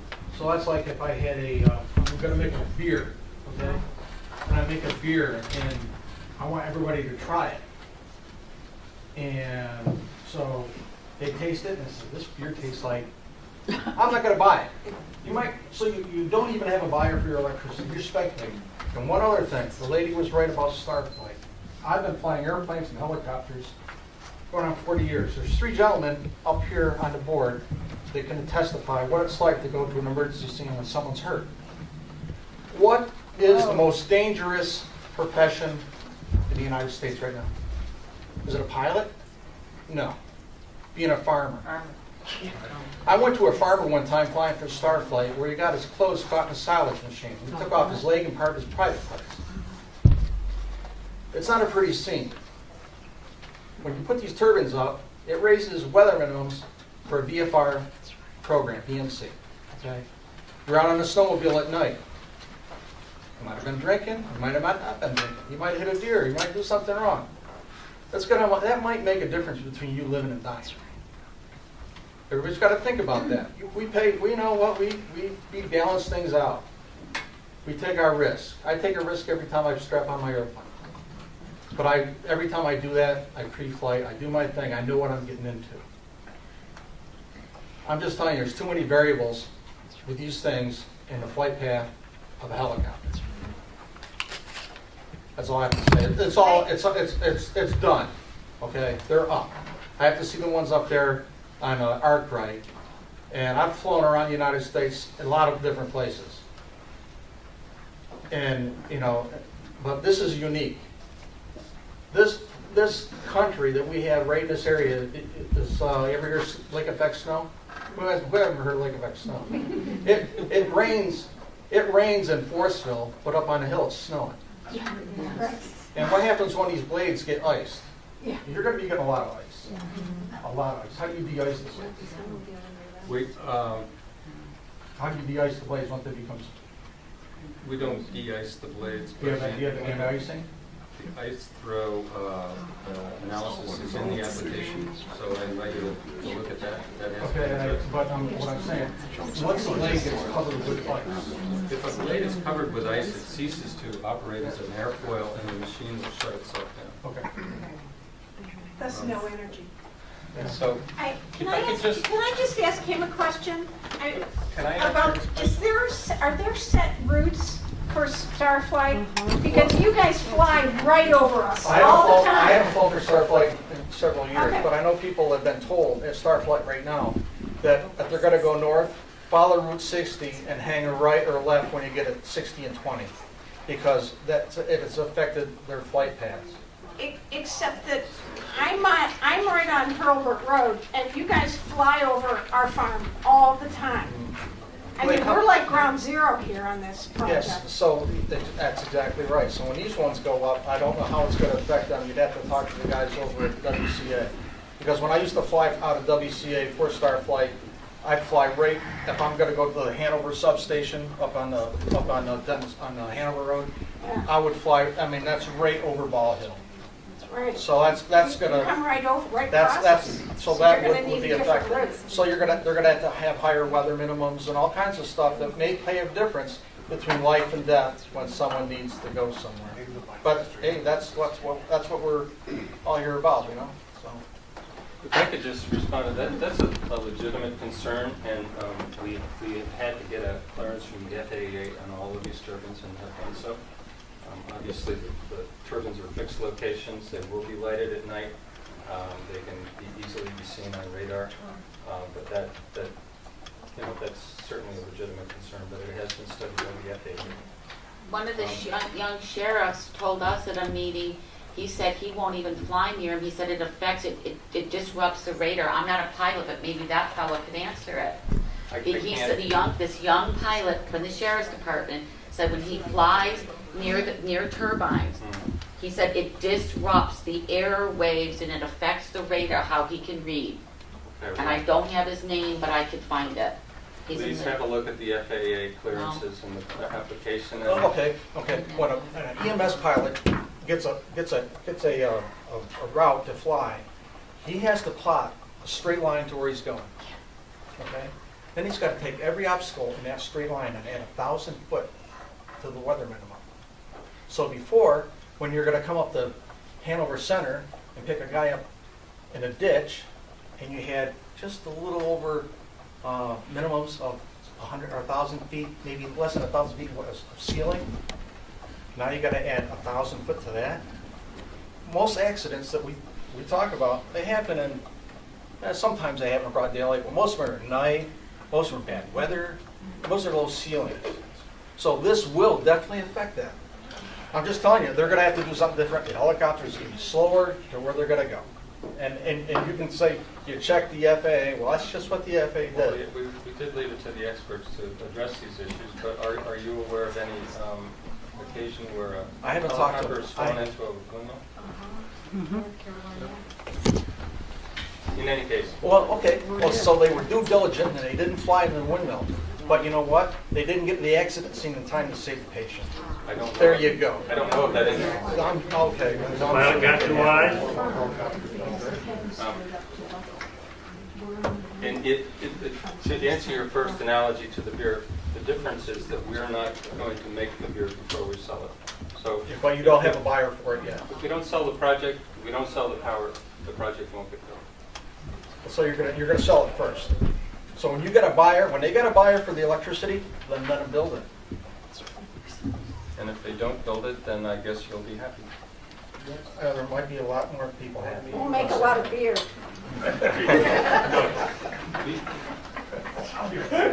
Any follow-up question? Sir, I'm can you not say your ready name for again? follow-up. Okay, thank you for that. Dana Bennett, 469 Route 39. Issues like this tear a community apart. Everybody has their own opinions, for it or against it.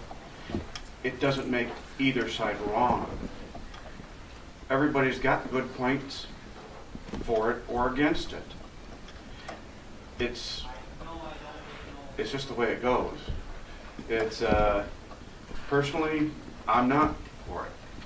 But the thing is that it's already been approved. It's been approved at 495 feet.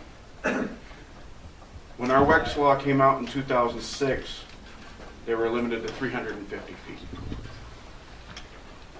In 2008, they came to us, the wind company came to us and raised it to 420 feet.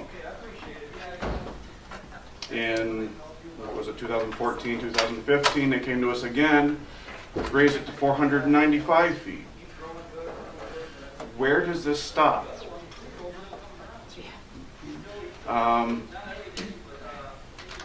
Also, if the new turbines are going to be 568 feet, why are they asking for 599 feet? Like I said, where does this stop? Can I answer that question? The answer is that it stops at 599 feet. But the reason why we've requested a maximum total height of 599, we are proposing a 568-foot turbine, but it's possible that the company that buys this project will have a different turbine that they want to propose that may stand as tall as 599 feet. So in that instance, we wanted to take a worst case look at the visual impacts. So they may be different turbines, they may be different towers, they may be different nacelles, and the project could be completely different depending on what the buyer wants. But the impacts were studied in the worst case, as if they were that tall.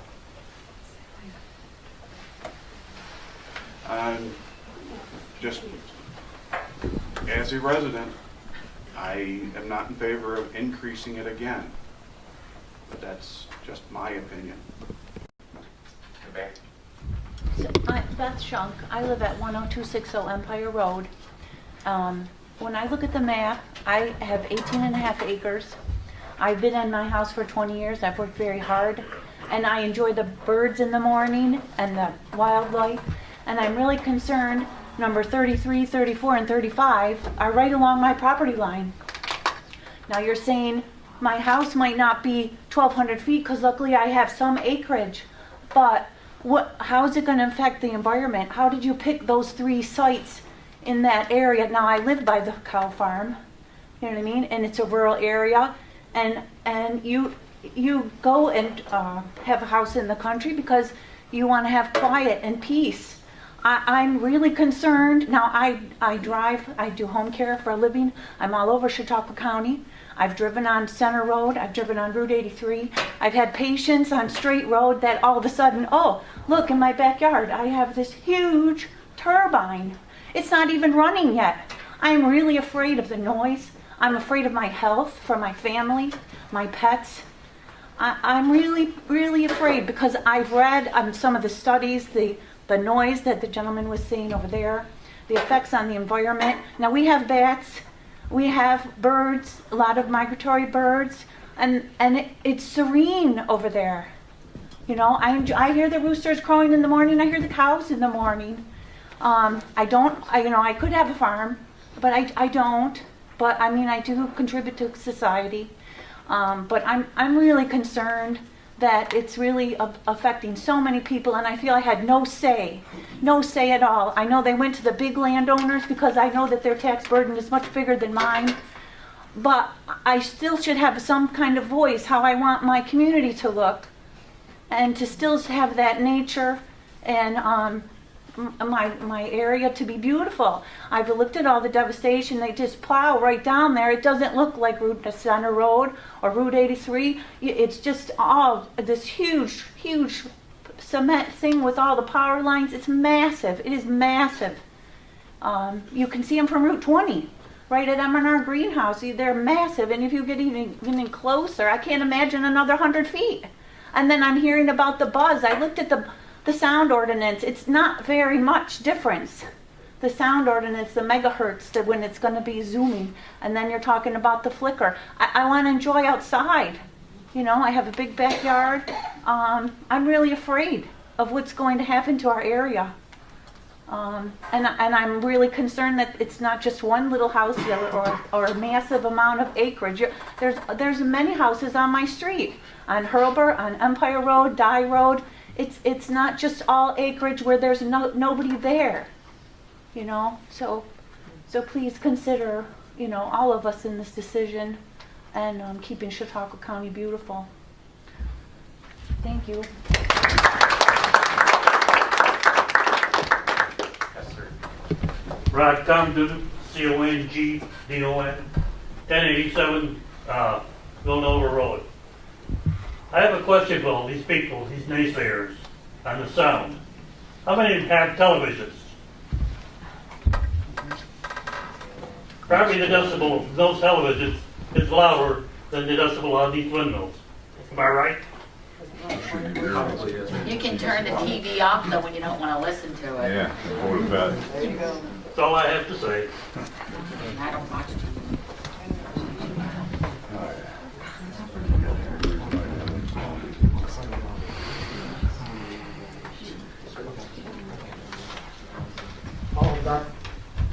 I live at 10035 Prospect Road, Forestville. Before I say anything, I am in favor of the windmills. I get up every evening or every night after dark. I look out my window, I can see the shoreline of Canada. From Crystal Beach to Long Point, all I see is flashing red lights. Every one of those lights is a windmill on Canada's shoreline. Why can't we have the same thing? To answer the young lady's concern about our major sized industrial park, 50 years I moved here from central Pennsylvania. Why did I move here? Because there were jobs. This was an industrial park. Over the past 50 years, this area, this whole area, has gone to nothing. There is nothing here. I'm glad I'm retired. Because I wouldn't be able to find a job. And that's the bottom line of it. If this wind farm creates a few jobs, and we end up with a little bit of income, someone does, the money's gotta be spent here. I've watched the farming community. This was a thriving agriculture community. Today, it's nothing. The farms, one right after the other, leaving. Pretty quick. You're gonna have your nature park that you want, because there's not gonna be anyone else here.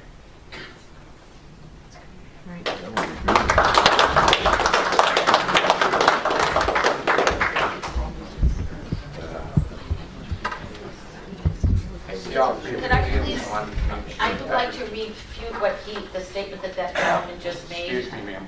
But can I? Until I call upon you, Okay. please. Thank you. And for the ladies who keep raising your hands and do see you, I would like to get everybody who wants to be heard first. Okay? Once we get through that, we will do that.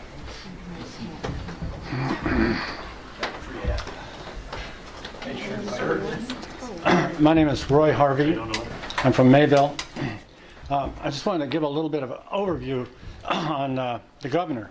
The governor arbitrarily put together this program called 50-30, 50% renewables by 2030. The governor of California is doing the same thing. The governor of Massachusetts is doing the same thing.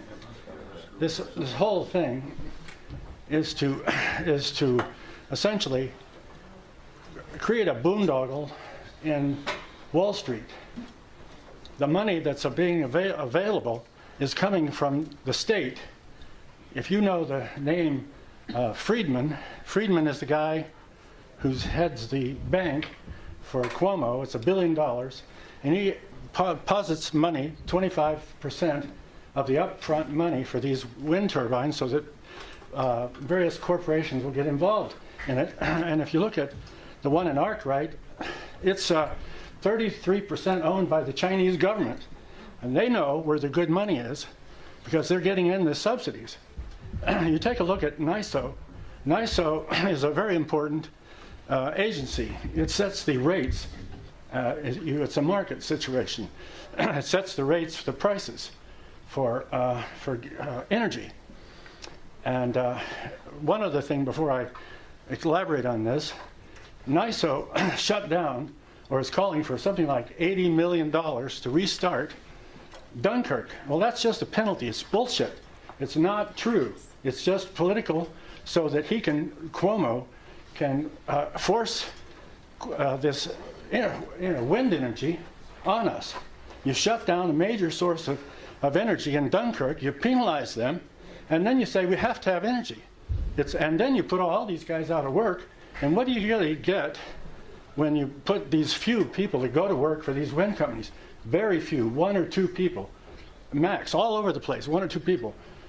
But back to the question that the pilot raised. Have you got a buyer for this energy? And the man said, no, we don't have.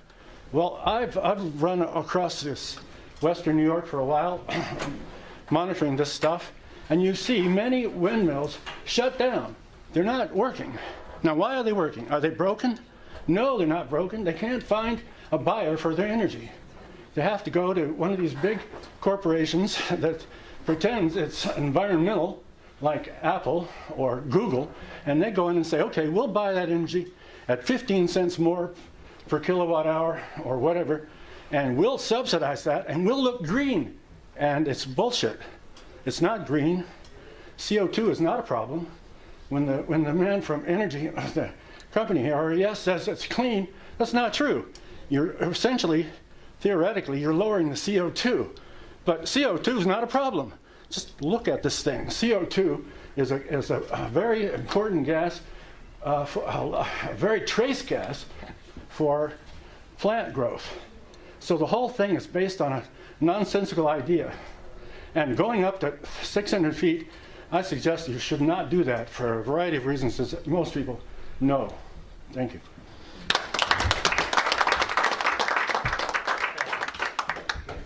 Yes, sir.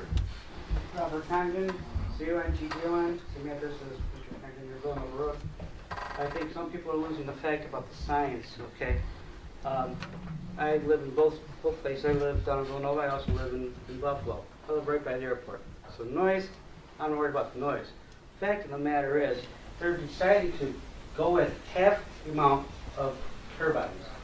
The reason why they're doing that is because I'm not paid for him. I'm not being told that my dad is saying anything. I'm no friends with anybody here. I'll probably make enemies, but that's okay. This is what this is all about. Why they go up to 600 feet is because the more wind span you have, the more wind sweep it's called, that makes the energy more efficient for the turbine to turn. It brings down the wind speed for it to make it turn, and it makes it more efficient, and it will turn less, but produce more energy, hence going up 600 feet. However, also because of that, to make it more efficient, they are now proposing to put up less turbines to produce the same amount of turbines all the other companies were saying. So some of these people are saying, well, my site's going to be all messed up. Half of you are not going to have your sites messed up. So with that in mind, keep in mind, they're proposing half. Okay? Going up 100 feet more, but they're getting twice as much power out of these. So that's something to consider. I'm for the wind energy. I'm okay with it. I live by the airport. I know what noise is. I live by the 33 in the freeway. I feel for your turbines, I'm sorry, but it's not as loud as in the city or even a suburb, or even a quiet suburb of Lancaster. Okay, when you get the fire lines, you still hear the roads, still hear that. And as the man said about the plane flight, or their helicopter flights, well, geez, we get snowstorms too. We can't get any just down the street. So what do we got to do? We got to move around. We got to get snowplows out. Same kind of thing, right? Okay, let's think about what this lady here said. Most of the energy we get from Buffalo. Let me think about this. Back in the 90s, we had this big blackout on the East Coast. Remember that? The big blackout? Why did we lose energy? Because it all comes from Detroit. Detroit has all the energy. They sell it to New York. The big mega reservoir we have in Niagara Falls, all that energy gets sold to New York City. Notice, during that crisis, during that blackout, we had no power. We had the biggest energy producer in the world in our backyard, yet we're in the dark. But New York City lit up like a Christmas tree. It's not because New Jersey saved them. Nope. It's not because Connecticut saved them.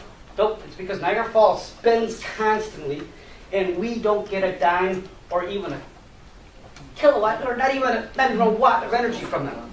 So think about what we're doing here. I know you guys are worried about sound. There's sound everywhere. When the trees ruffle, that's nice. That's nice, but it's loud too. It can get loud too. So just think about that. It's a good thing. We're moving in the right direction. It's progress, and every time you have progress, you're going to have something that looks like not so much of progress. So think about it. I think we're on the right track. I think he's on the right track by reducing the amount of wind mills, making the ones he has now more efficient by raising them up. I'm okay with that. What I'm not okay with is I think he does need to bring back the setback. I agree with that. So, with that in mind, I rest.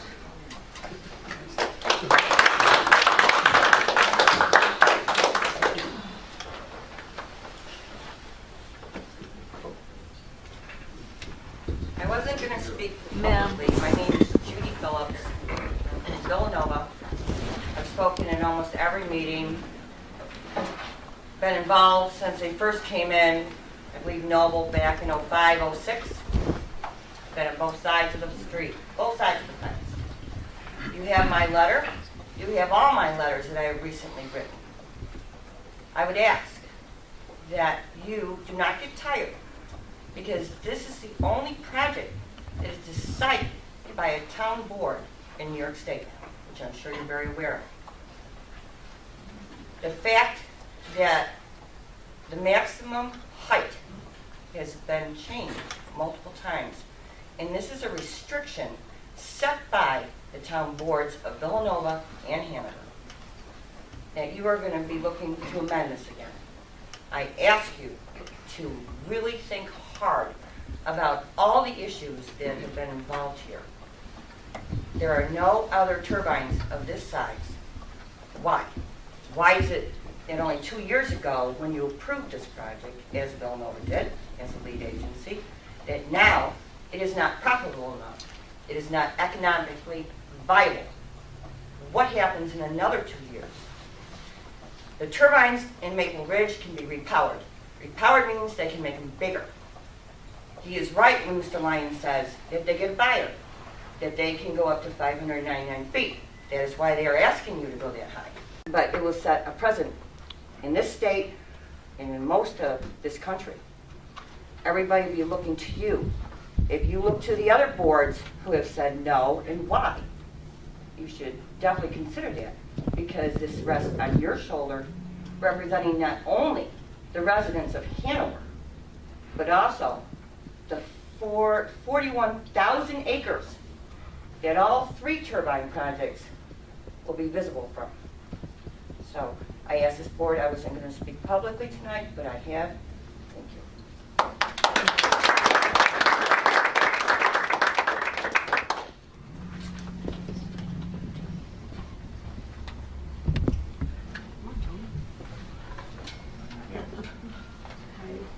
It's Joni Riggle, R-I-G-G-L-E, Nelson Road, Sinclairville. We should all have grave concerns about an amendment that would allow untested and unprecedented 599-foot tall turbines with the mere 1,000-foot setback. Did you know, or has RES disclosed the monumental fact that there have never been land-based wind projects operating with 599-foot turbines? These monster turbines are for offshore use with 4-mile setbacks from Rhode Island's Block Island and proposed 30-mile setbacks off of Long Island shore for these same 599-foot turbines. Obviously, because of this, no studies for land use have been done to determine safe setbacks or the residents' responses or health impacts. If approved, this wind project neighbors will be unwitting partakers of this human experiment. The tallest turbines in the U.S. are in Maine's Hancock Wind Project with 17 turbines at 574 feet. I did call NREL and I called the American Wind Energy Association to verify this fact, so I'm not making this up. According to Maine.gov, the nearest receptor for those 574-foot tallest turbines in the continental or North America are 3,552 feet, which is over 3 times the setback that RES wants or proposes for these even larger turbines. I gave you a list of some links of the different setbacks and things like that. I believe a supplemental environmental impact statement should be required, a more thorough and detailed review of impacts. I have looked online at the Ball impact statement. It's very short, superficial, and inadequate. Larger turbines will result, like you said, in increased shadow flicker noise, traffic, bat bird mortality, road wear, larger turbine pads, road routes will be, revised, runoff of more pollutants and sediments, cell phone and TV interference. At that height, there was nothing on that impact statement, the revised one, anything about interference, and much greater decommissioning costs for larger turbines. All the studies show that it's much greater cost, road wear, it just makes sense. RES needs to model the problematic lower frequencies and infrasound from these larger turbines for public review. There's nothing on there. There's no breakdown of the modeling or anything. I gave the board this statement from acousticians, from prestigious acousticians. Low frequency noise from large turbines, the larger they get, the more low frequency noise is produced, and the WHO has very strict standards for industrial sources of low frequency noise. The nighttime decibel limit should be even under 30. The town adopted 50 decibels for day and night, and if there's a low frequency component, it should be under 30 at night, so that's going to be problematic. The low frequencies are the ones that cause the most annoyance to people and keep them from sleeping. And I won't go into sleep deprivation and all that, human health burden and hazards from sleep deprivation. Also, did you know at 599 feet, every 29 turbines will have flashing red FAA lights visible for miles, Have you seen Arkwright? I won't go with, people have discussed the problems there. The worst is yet to come once they go online. I believe that's exactly why RES is eager to push this through before the complaints with their mere 500-foot turbines come rolling in. Has RES offered increased host, pilot, or decommissioning payments for the increased economic loss, problems, and likely lawsuits that will follow? Dr. Dan Driscoll, former noise control engineer for the DEC and Public Service Commission for 20 years, testified to NYSERDA that regarding wind projects that the infrasound are the sounds below 20 hertz. They're the sounds you can't hear but you can feel. Subaudible sound. They are not blocked by walls. They penetrate your walls. They reverberate in our homes and in our physical bodies. They reverberate your body tissues. Symptoms include headache, sleeplessness, nausea. He said that they can negatively affect the human body, especially after long continuous exposure, like in a wind farm. He advised minimum setbacks of at least 1 kilometer for turbines, and those were smaller turbines. And I just believe it's grossly inadequate and reckless to cite these, with 1,000 foot, they should be, like Tina said, miles away, like in Europe, and other more experienced nations are adopting much stricter noise and setback parameters.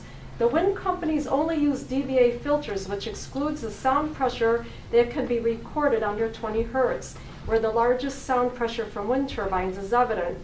It's between 70 and 95 decibels for a 2 megawatt turbine, so it would be even greater for a 3.6, which I believe these are going to be.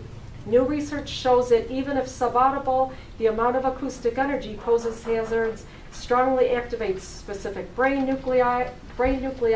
That's been shown from the Max Planck Institute in Germany, where they've done a lot of studies on the MRI. They can see the changes in the brain, causes panic, anxiety, depression, sleep impairment, and other things. I mean, we're at the preliminary. We are at ground zero with studying all these effects. There have not been studies. There are not epidemiological studies that have to be done. They're very superficial studies and surveys. 3 minutes. Okay, but listen, I know.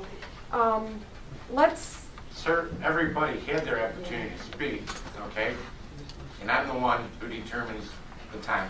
And And now I'm going to it. Can I just finish out? I'm almost done. If you don't want to listen to her. I'm giving almost her the done. opportunity to speak again, along with this young lady here and that lady over by the door. Thank you, sir. I'm almost done. At the Ball Hill public hearing, Mr. Spitzer declared that the towns aren't making decisions on the economy or the economic viability of a project or a business. Did I say that right? Oh, he said the towns are not making decisions on the economic viability of a project or business. I would argue that that is a false claim. The town board was essentially told that the project is not viable and can't be realized without an increase of turbine height to 599 so that they can increase production and profit. Let's be real, the town board, school board, IDA, and leasers are banking on this windfall, probably already have anticipated and planned how the monies will be spent. In reality, they want to make this project happen, but at what cost to fellow citizens who basically will be human guinea pigs if this gets approved? We are not responsible for RES's financial woes, a direct result of choosing to develop a project with New York State's modest winds, dwindling production tax credits, lack of a power purchase agreement, costly new tariffs on aluminum and steel. That is RES's problem, not ours to fix at the residents' expense. Never forget the town board's mission and pledge is to protect the health, safety, and welfare of every resident.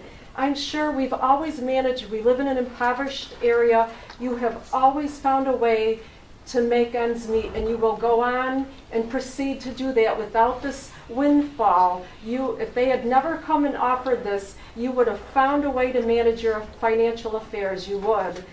And once the turbines are up, it is basically too late for any realistic or meaningful mitigation. Permitting these untested, unprecedented 600-foot turbines designed for offshore use is irresponsible and will violate this grave responsibility. So I would just beg you, please do not approve this amendment. Thank you. Supervisor, just 2 points of information. Question has been raised a couple times about low frequency noise, and it was raised at the Villanova public hearing, and the response to that question is in the responses to the questions, and this is on the website, so please have a look at that. The other issue that was raised a couple of times is about communication signals, and when we did the original CEQA process in 2016, we commissioned a firm called ComSearch to do 4 communication signal studies, AM, FM, radar, land-based EMT, and microwaves. And we consulted with them with this recent modification and said, would that change any of the results? And they said no. So they did look at that. Again, that's addressed in the information online. Thank you. I don't Ma'am, like. can I have your name one more time? Patricia Greenstein, Casadega, lived here for 30 years. So no matter where I move, even if I choose to put my house on the market at the end of the week, I want to refer to this gentleman over here who talked about Ontario has all those turbines. Our group's been in touch with the people over in the Ontario area. Canadians and Ontarians in particular, they've been building, in fact, they've got 7,000 more. They've got politicians, they're doing the same thing over here, they're all fighting about it. They have the highest energy bills in all North America. We have a problem with energy, we have a problem with farmers. It's too bad we couldn't have helped the farmers out and helped people to insulate their homes and use that money that our governor is deciding to throw at the turbine industry, where maybe the 1%, the elite, are making money off of it. Every single one of us in this room, no matter if you choose to stay in this county or you just decide to move, no matter where you move in New York State with these turbines, your electric rates are going to continue to go up. And as Karen mentioned, the BPU recently got a huge increase that they're having to pass on to everybody who lives in the city of Jamestown. So the very poorest, the people who have the biggest problem paying for their electric bills, they're going to be paying more. And I have statistics right here. I won't read all this stuff off, but in the past, Ontario's energy has increased by 60 to 88% since they started building these turbines. This is not the way to go. And, you know, all of us that aren't wearing the green t-shirts, we turn our lights off. I turned off all my outside lights. We have shut our power down. In fact, my kids call me the power Nazi. I've always going around shutting everything off. But the point is that all of us, no matter where we choose to live, and here we're supporting a governor who's making very poor decisions. It was him who decided to put all those turbines along the thruway, and none of them work. They're not putting out power. What a waste of money. He's wasted money. I'm not a fan of his, and I think that he's made very poor energy choices, and that I think that he's got people that he's paying off. I just think the man is corrupt. And as long as our town governments, our local governments, are making decisions that are affecting their constituents, you're supporting a governor who's not looking out for our welfare. And we're going to continue to see our rates go up. I encourage you, the gentleman in the corner, please go look at what the rates that they're paying over there. We have all kinds of information if you need it, but their rates have continually gone up. And they're trying to stop the turbines to continuing being built. So it's not going to help the grid. It's not going to help any of us. It's going to make it worse. Ma'am? I wanted to ask you a question. Not you. Ma'am, can I have your name one more time? Barbara Bunker. Thank you. I've seen the Albright project, and my impression is that the project that we're talking about is very different in terms of the way all of these things are spaced. Am I wrong about that, or there seems to be, people are sort of saying how dreadful that is? Well, I can't speak to the spacing. I haven't really studied it that closely, but I can tell you that the Arkwright project has a capacity of about 78 megawatts, and it has 36 turbines. Our project would have a capacity of 100 megawatts with 29 turbines, so 7 fewer turbines. That's going to increase the spacing somewhat. The other main difference, I think, in terms of the visual impacts of the Arkwright project is that their interconnection line with the grid is overhead. It's 5.9 miles of 35 kV line that runs to their point of interconnection. And our proposal is that we would underground that line. I have a question about the Sir, can I have your name again? James Ecker. I'm sorry, Zucker? Ecker, E-A-C-K-E-R. I'm Dennis, Illinois. Will the taller heights allow longer longevity of the farm itself? Such as, you know, the one woman, I don't know, next door, she mentioned the iPhone 10. Well, what happens when the iPhone 11 comes out with the new engines? Will those retrofits be more economical with those higher heights, and they won't have to decommission it if those towers prove to be useful? Well, generally speaking, if you use a more advanced technology from the beginning, which is what we're proposing, it will take longer to become obsolete. So I hope that answers your question. This is the best possible one. You can't continually swap them out year after year. At some point in time, people may want to replace these turbines in these positions with others. But I think using the most advanced turbine gives us the longest life for this project. Will, say, RES have to come back to the town if they want to upgrade those turbines to a different, not necessarily the blade length, but yeah, you know, come out with, like I say, a 4 megawatt rather than a 3. Yes, there would definitely be implications to that, and there's provision in the local wind law as to when a permit would need to be modified or a new permit would need to be applied for. Hi, I'm Kathy McGraw, MCGRAW, 744 Bartlett Hill Road in South Dayton. We are not participants in this wind project, but our home is directly affected by it. We have a turbine, I think it's T23. It will be 1,500 feet away from our residence. We are concerned about our health issues. If you go up another 100 feet, we are even more concerned. We thought, okay, well, maybe we'll just see it beyond the tree. It is directly south of us, and it will affect our internet. You want us to go on the internet and look at Fall Hill Wind Park? We probably wouldn't be able to with the interference. It will affect our cell phone reception, any kind of electronic.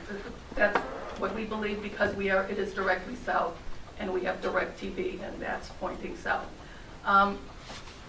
We are concerned that 100 feet higher it's going to cause us, we are the one of the 29 turbines. You can say that many of you won't be affected, we will, we're not participants, and we are concerned about our health, our safety, and our property values at this point. And that's all I need to say right now. I would ask that you deny this. Sir? Jason Rhodes again, 1266 Route 39. My property is not part of the project as well. All the windmills will be south of me. I won't see them unless I turn around and look behind me. However, the proposed transmission line is going to run directly through my eye line if it is above ground. If you do not approve the increased height of the towers, I would highly recommend that you do approve the underground cabling. And I don't know if the gentleman could speak about cost as to being cheaper in the long run to bury the cable than have it above ground. I believe it costs more to underground a cable than it does to put it on overhead poles. And we proposed it as a mitigation as part of this new redesign proposal. And I don't know what more I can tell you. I certainly agree that it'd be Well, such far as less storms visible. bringing down the power lines, things like that. I know my in-laws live underneath a massive NICEAG power line. I hear the hum and the buzz from that, and their house is more than 2,000 feet from the power lines. So I'm sure there'll be buzz and hum if the power lines are above ground. That's probably true. And please keep in mind that the voltage of the proposed overhead lines is a high voltage line. It's 115 kV. Whereas the, under our new proposal, they would be metered. They'd only be 34.5 kV. They'd still be right there. But they're going to be underground if this is approved. If it's not, they're going to be above ground.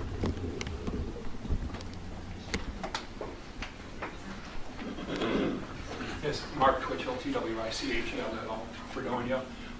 We also have seasonal residents outside of the town of Hanover, about a mile away on just off Route 39. In the town of Dayton, we have seen our last sunset undisturbed by the flashing blades in the Arkwright project.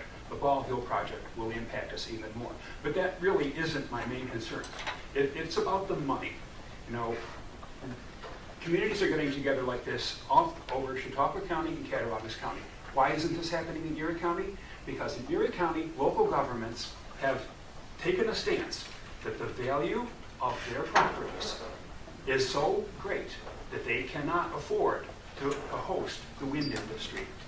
The Chautauqua County Legislature, by a unanimous vote on March 28th of this year, resolved to not allow the Chautauqua County Industrial Development Agency to make any more pilot agreements with the wind industry. And they did that because they crunched the numbers. Local town boards don't need to crunch the numbers. You really should, but the county's already done the work for you, and they've already decided that to the taxpayers of Chautauqua County, these are losing propositions. The developer says that he is making bigger machines so that they can make more electricity, but we haven't seen the pilot been increased. We haven't seen the host agreement to the communities been increased. The fact is that the money in this project is X amount, but the money lost is X plus, and that can be expressed, as so many of us have said, through property values and loss of agricultural quality, and on and on. But it really comes down to the money. And since you've already approved the project at 500 feet, by going up to 600, it's like, you know, if you find yourself in a hole, you know, it's to stop digging. And I would ask you, please, not to pass this change in the regulations to 600 feet. Thank you very much. Before anybody leaves, I just wanted to say something quick. I've got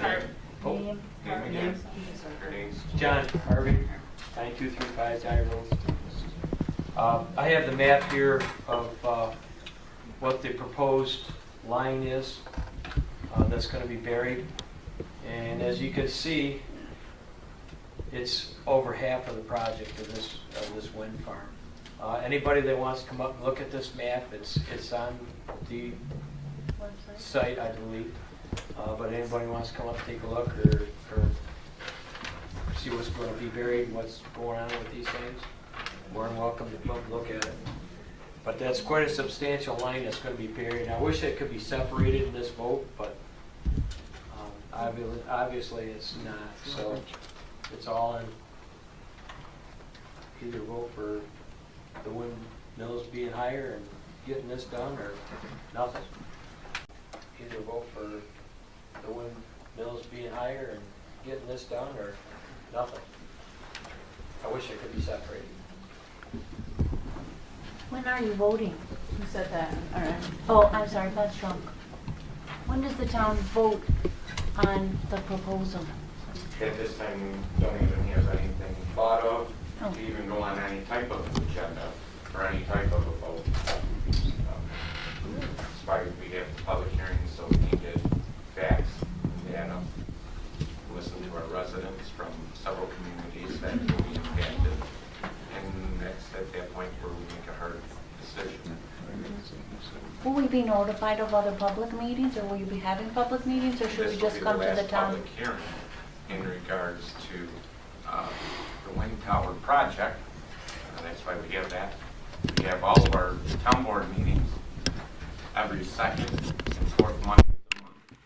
Right here, our workshops start at 6:30. and our regular meetings are 6-7. Yes, ma'am. Just one comment on whether you're gonna put it underground or overhead.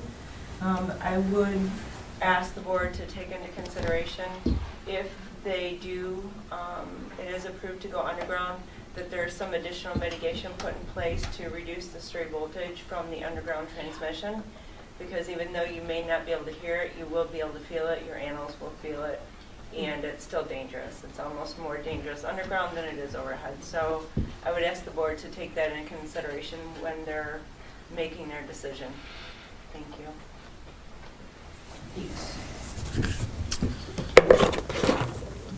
Yes, Mr. Lyons, a question. Yep, last time though. Thank you. About repowering, I know a lot of these projects are talking about repowering at the end of the life or near end of the life of a project. And if the town adopts a setback of 1,000 feet, think of this. I've read online, you know, the newer models, they've got test models in Texas that I think it's 820 feet, and that's, you know, because I read it on their blog, they said they picked all the good grapes. That's how they see us. They picked all the good grapes, so the good wind sites, so now they're going after the raisins, so seriously, that's how they see us, I think. And but if they want to repower with like a new model, 800 feet, and you've got this 1,000-foot setback, I mean, you've got to consider that impact. It's like the frog in the boiling water. I mean, you keep the same setback year after year. All these amendments you've had, you've kept the same setbacks, and at some point it's going to be the boiling point, and it's going to be intolerable and deadly, or, you know, I don't mean deadly, but it's going to be horrible. So think about that. And the agricultural lands, the studies out of China they've done on multiple larger projects like this with the larger turbines, did you know what affects the microclimate? And I'm worried about the Great Belt here. We've got 3 adjacent projects, and I gave you the study. You can look at it out of China, and it affects the production of, you know, of the crops. It affects the soil quality. It dries out the soil. It affects the rain. It really is a microclimate. How do we know how that's going to impact the Great Belt? I haven't found any wind farms that have been sited in a Great Belt region this large. So that's something to consider about our agricultural yields. Thank you. Hey, I got one thing to say. That's fine. That gentleman first is the law. Dominic Faso, 1214 Erie Street. They commented on about the power plant in Dunkirk. A big part of the power plant in Dunkirk, they put all the gas lines in there, and then people complained about the pipeline. So, like I said, and what people don't, it's not clean. It's not clean energy, but it's cleaner. That's the way you gotta look at it. You know, you say, oh, you know, they build them, this and that. But you build power plants. Power plants never produce clean energy, and you know, you concrete, this and that, steel that goes into the power plants, and then the coal to ship it, trains, and then the coal mines to begin with. Well, nuclear, perfect. West Valley, how long have they been reclaiming that? I know before I was alive, they were shutting that down, reclaiming it. And Europeans have been doing this for a lot longer than we have, and they're still doing it. So, and it's not just that. I've been in that power plant, and no one realizes the amount of water a power plant uses to keep a power plant cool. In 2016, New York, we saved with the wind turbines, I want to say 86,000 gallons of water that are being used in power plants. And for them to say, oh, we have freshwater lakes, there's no such thing as freshwater. All water has to go through a sewage treatment plant before we get it. All water has to be filtered. And the more we pollute water, the more we have to treat it, the more chemicals we get. So, it's, like I said, it's, you got your good and you got your bad. You have to take the middle and balance it out. And for the gentleman that said Erie County is looking at putting in even bigger ones in Lackawanna to replace those ones. And Erie County, the reason why they don't do it, because the towns, they don't care, because the towns have a lot more bigger budgets. And for example, I don't know the gentleman still here that was talking about first responders. I am currently a first responder to Sunset Bay. I've been in Sunset Bay. I have been in Irving. I'm currently in Sunset. And the radios, the communication, we just spent, I think, what is it, a couple $1 million on Erie County, Stroud County spent on new radios, Todd? More than that. Or more than that. And it's better than it's ever been for radios. And so, that's all I got. Sir, you're going to have the final Councilman comment of the Graziano, evening. I'll guarantee And you all I got that. to do is say something to you guys, because I'll tell you what, I've been to a number of public hearings over in Villanova. I've been on the board, and I've never seen all 4 of them, and the supervisor up front, it was great to be able to talk to them and know who we're talking to. Yes, thank you.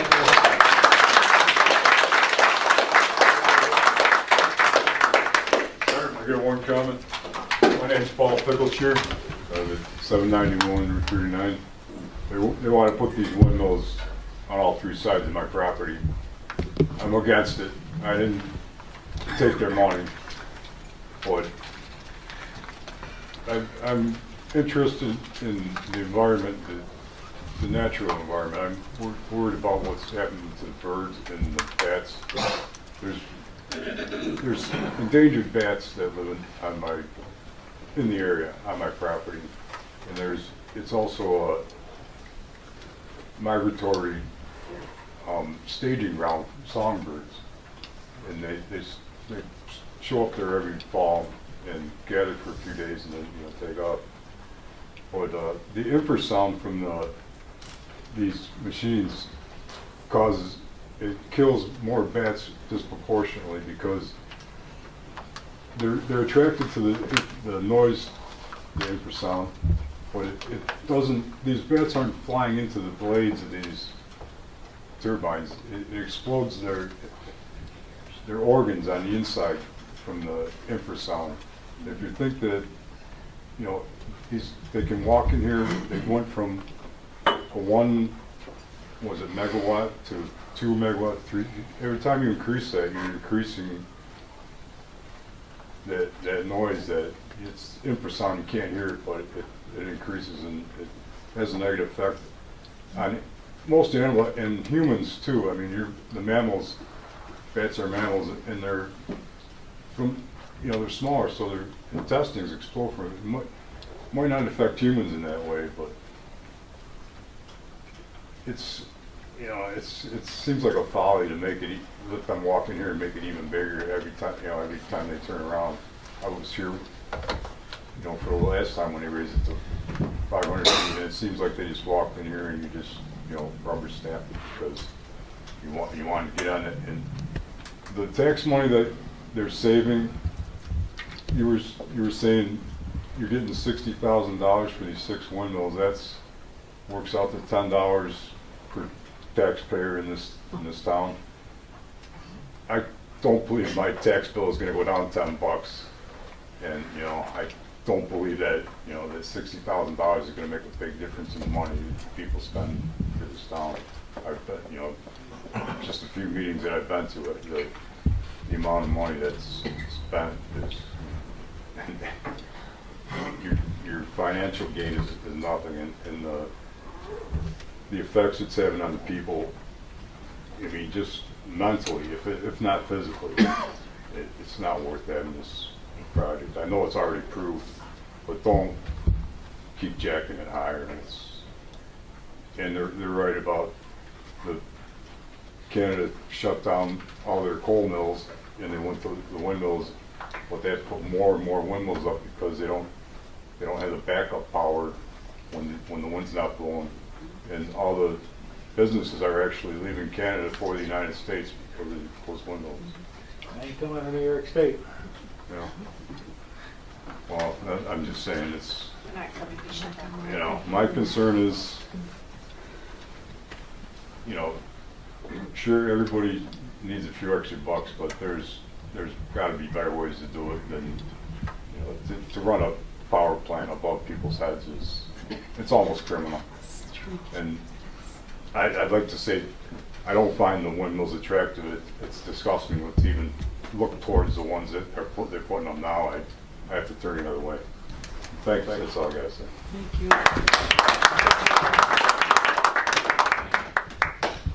With everyone wishing to be heard and have been heard, I need at this time a motion to declare the public hearing closed. I'll make that motion. Second. Motion by Mr. Pelletier, second by Mr. Hall. All those in favor? Aye. Opposed? Carried. Thank you, everybody, for attending. Thank you. Everybody want to look at